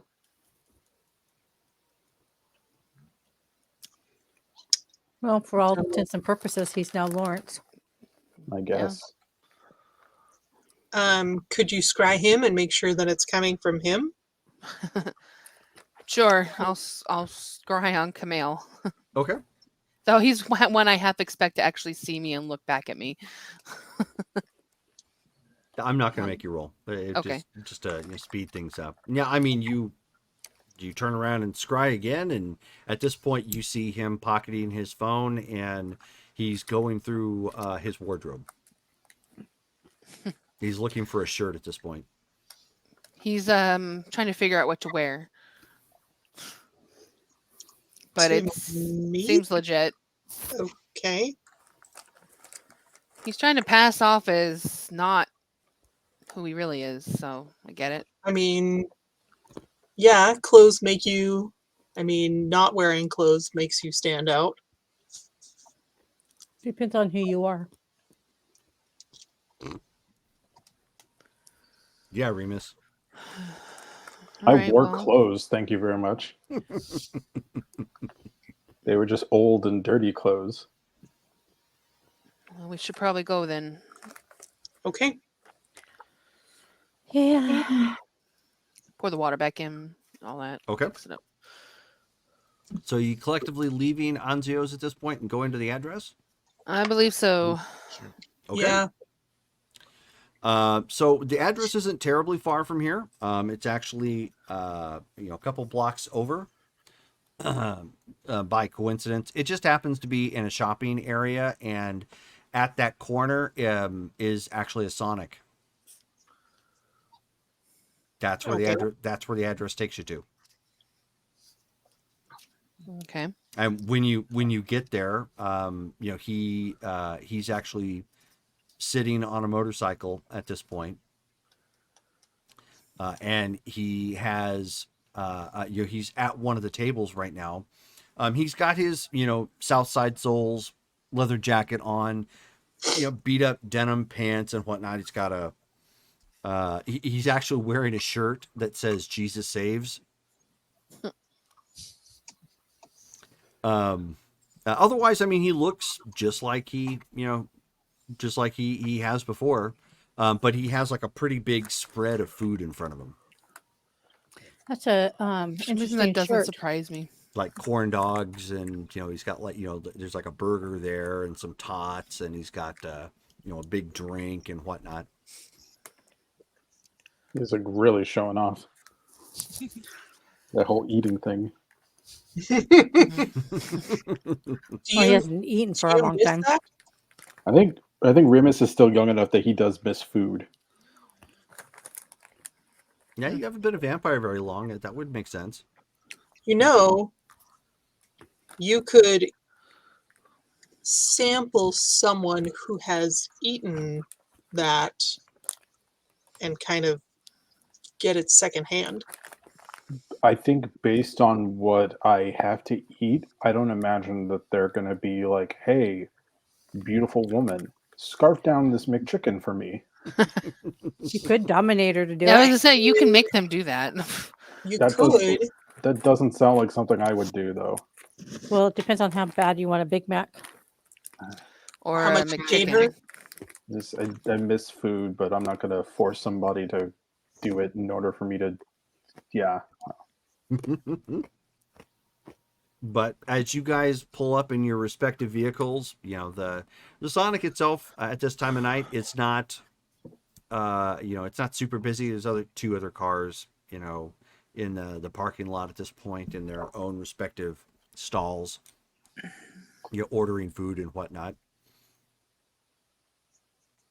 And he's So that's just he's clearly enjoying the food. He's just got that look of like, oh, I have missed this. an interesting shirt you have on. Oh, yeah. It was in the closet. So what's and up? It was clean. I have some information for you that I thought you might want. Of course. And a bit of a plan. I hope it's good news. Well, I'll let you be the determining factor of that. So I am aware that you are woefully inept to take care of demons. Partly this is because you did your job too well. Those that were in the city that could have handled such an issue are now routed. Who was that? I believe they go by the name of the Society of Leopold. Huh. Okay. There is one, however, that remains. That is where the situation gets dicey. And I will leave this up to you how you wish to handle the matter. She is a part of their order, but she is, for all intents and purposes, let's say she is on the fence. She is a part of the order, but a faction of them does not believe that you are all evil, or I should say we are all evil. That redemption can be had. Oh, that's good. What or does that this some may be worked redemption- with. What does this redemption constitute? That is up to the individual. That I don't know. So it's not like some. She would be considered heretical by the others of her order. No, I'm just hoping that the way that we can be redeemed is not by giving up the ghost. Oh, no. I don't, again, I don't have all of the details, but I sense that that's not the case. It's a general sense of not all of us are evil and put on this earth to prey upon everyone, kill everyone, and corrupt everyone. Whereas the other ones that you have encountered are overzealous in their zeal for God's commandments. Got it. As she would be considered heretical by her order, this puts her in a precarious situation. She has the ability to help, but you approaching her would expose her. So what? She's being watched by the other people in the other order? I would imagine so. These particular individuals have, let us just say, the Catholics can gossip. Is there some way that we can make contact? There is. And you happen to know him. I believe you know Caleb? Oh, yes. He happens to be friends with this individual. However, she has buried her head in the sand, given what has befalled the rest of her members of her order, because she is under the impression that others are coming for her. Either you or those of her order, should she falter. Maybe we can ask Caleb to pass along the message and she can take care of our problem without us getting involved. That would be difficult, because for her to get directly involved, she would have to follow the dictates of that society. And as you were very effective in routing the rest of her brother and sisters, it would put her in a direct course against you. Then how do you think that she'd be able to help? That is where I leave that in your hands. So it's a possibility, but you're not quite sure what she could do. That is correct. She is a true believer. Meaning the faith that she possesses can readily repel you in an instant. That probably includes Me as well. gifts as well, right? That depends upon the depth of her faith, but that is a reasonable assumption, yes.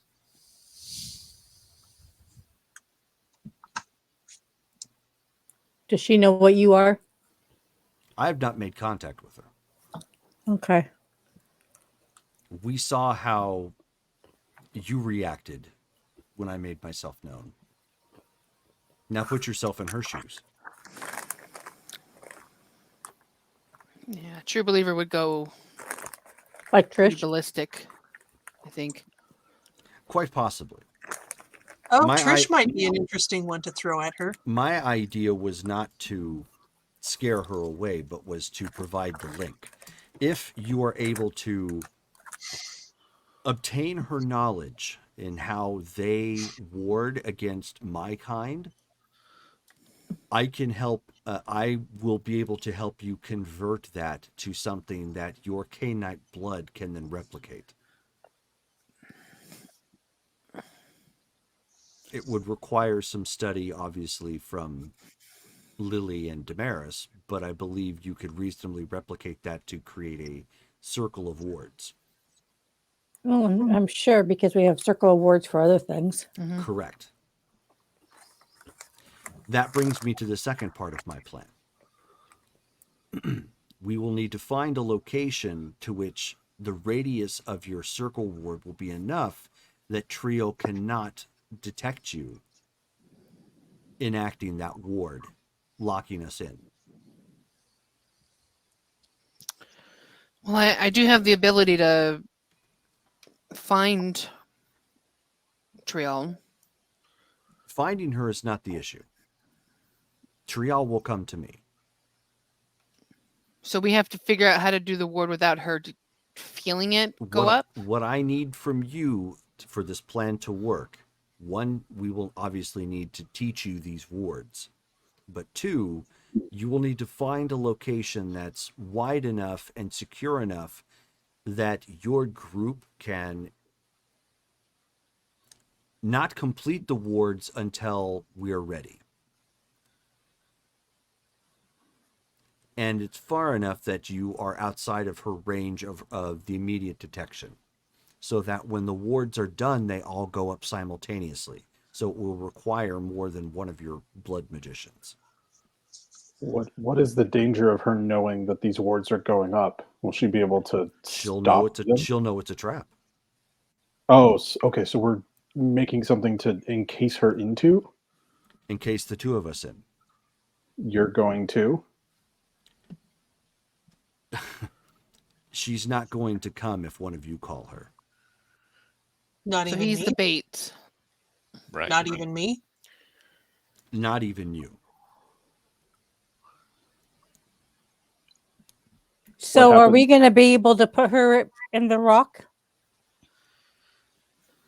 You'll need to let me deal with that particular piece of it, but I will deal with Trio. What's gonna happen to you if you're stuck in this thing? I will be trapped within the circle of the ward. And you're okay with that? It is what needs to be done.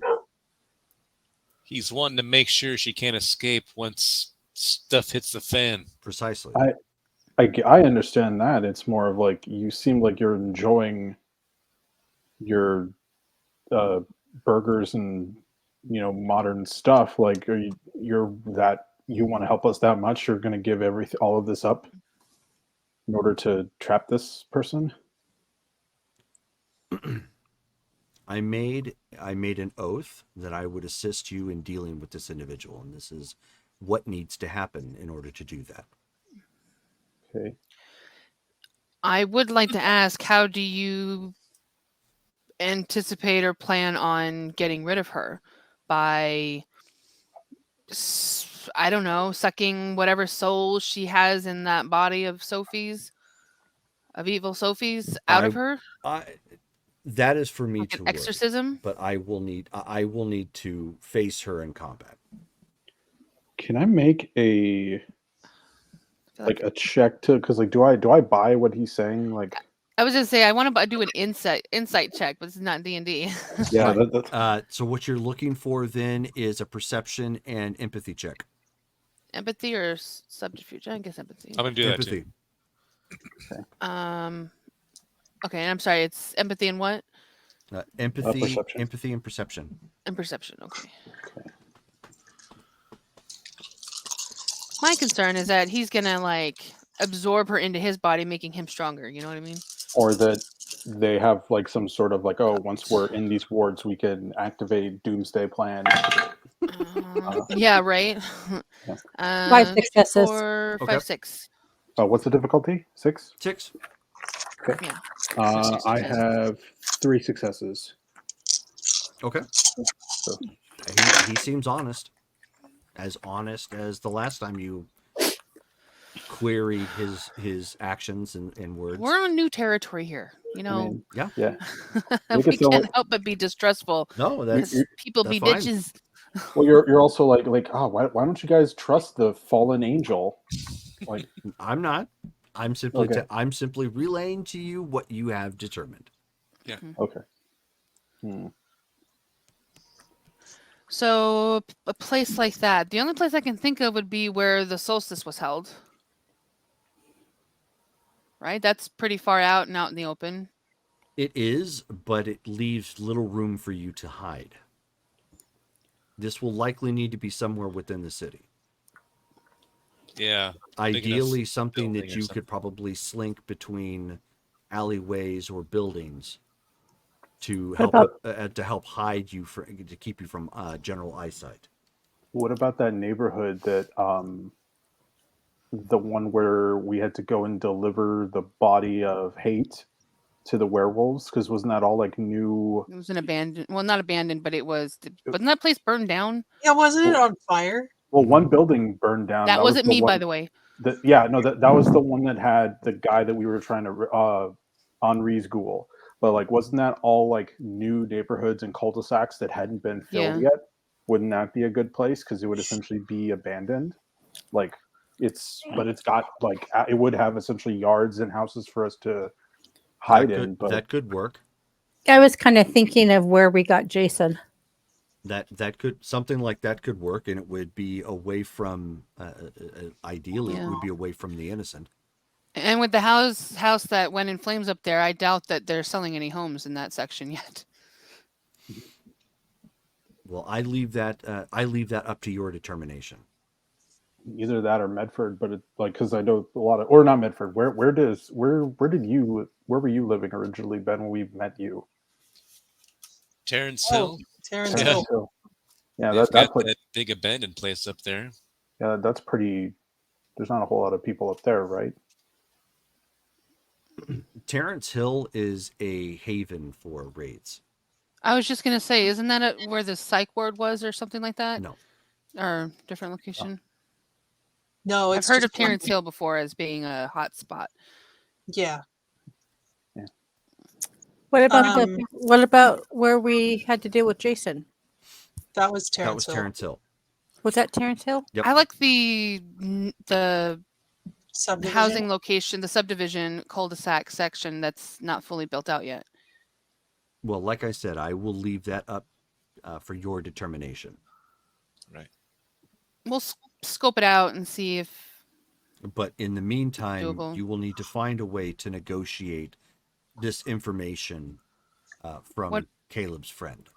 I believe What's her you name? actually already know her, Jillian Mack. Or not Jillian Mack, sorry. Not her. I was like, wait a minute, Jillian is Michael. Right. No. Surprise! Yeah, surprise. No. Right.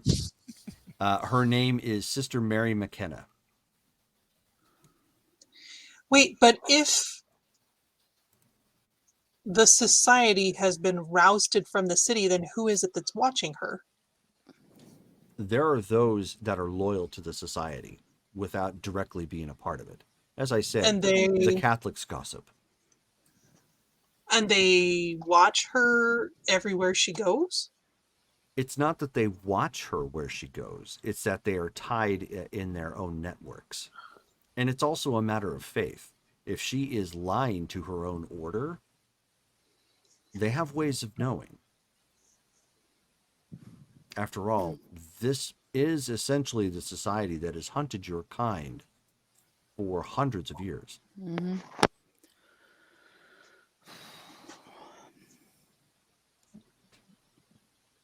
Right.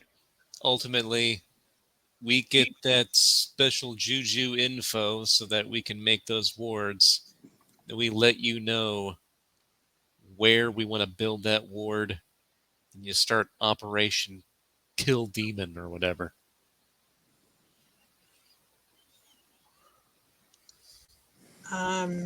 Just trying to think how we would convince Caleb to help us. I mean, he already knows that Colin and I have spoken to him about asking around his religious network.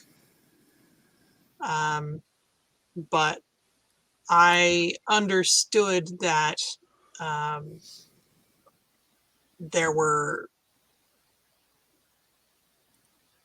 it was a very sensitive time to be asking. And if that's who he was talking about, then I'm not sure how we could convince him to go through with it now. Well, I leave these details up to you to decide. But understand we do not have much time before Triel finishes whatever it is that she is attempting to do. Right. Man, I'm so tired of having these time constraints. Which has something to do with you, Ben.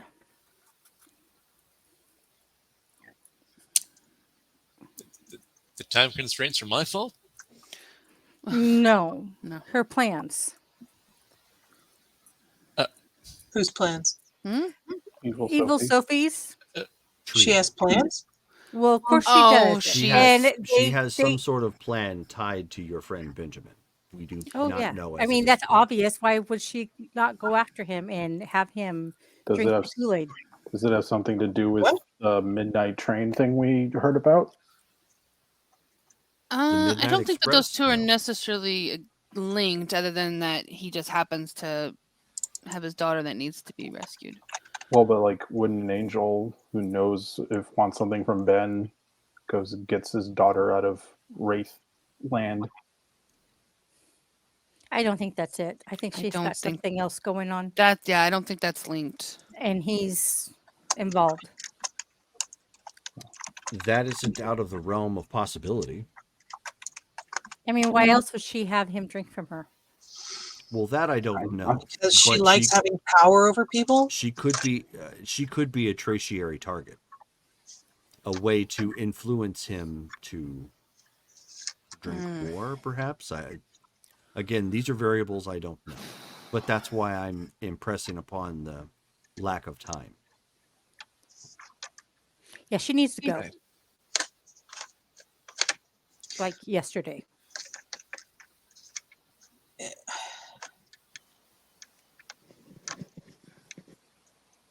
I do not appreciate being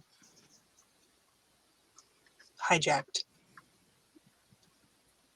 And you feel that I've done this to you? No.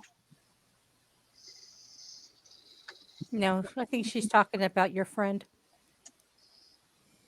She's running around with her face doing things that I see. could Yes. ruin her reputation. That makes sense. another reason why we should deal with her quickly. Mm-hmm. Especially needs to go like yesterday. And that'll break whatever bond she has with Ben.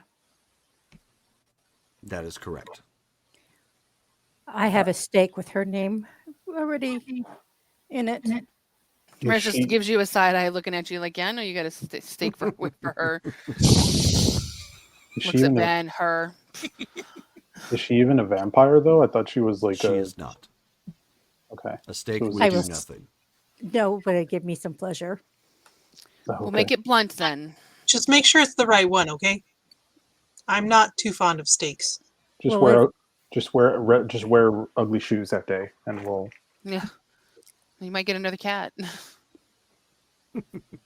You're asking a lot, kid.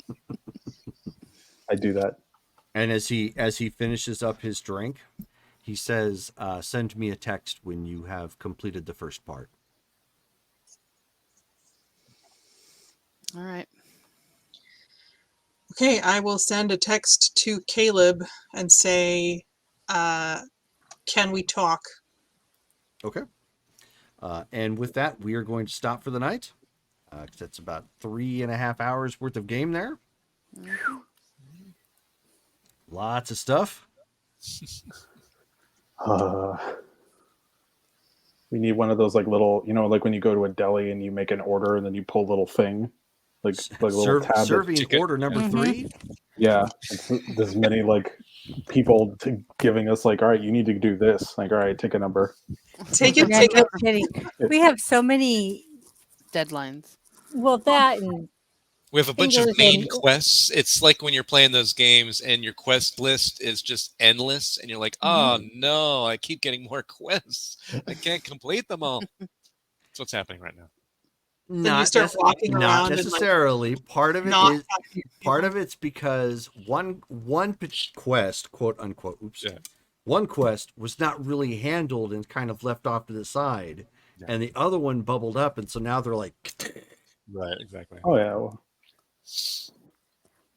so. Be this as it may, so next game for Ashland by Night, just pulled up, would be November 25th, yes. Ooh, which that's Right. We after could Thanksgiving. give, that's we the could give That's that Thanksgiving. address. that's Black Friday. that's right after Thanksgiving. so I mean, I'm not planning to do it. Maybe. I have no plans. yeah. I have okay. no plans. I don't I'll be- either. I think So- I'm traveling that day. So we'll put that up in the air, but I think we'll probably have some people for that. So schedule wise, it will be November 25th. Subject to change should we not have enough people to play. November the 12th is our Marvel Superheroes game. So we're going to be playing that, which is tomorrow. That's going to start at 6 p.m. Pacific Standard Time. So tune into that. And then Ashland by Night Blood Ties will be taking place on the 19th. Yes. And that's going to be 11 a.m. Pacific Standard Time, so Saturday morning. So tune in for that. We'll find out what's going on. Maybe Trish gets thrown to the wolves. Who knows? Maybe some of this is going to spill over. Maybe they'll have some other cases they're going to look into. So we will see. So thank you all for tuning in. Who stopped and checked us out, chatted, said hi. Check us out on video on demand. Of course, we'll have the episodes uploaded to YouTube soon. Did you have a question, Brittany? Or... Yeah, I was just before I forget, it occurred to me, maybe we can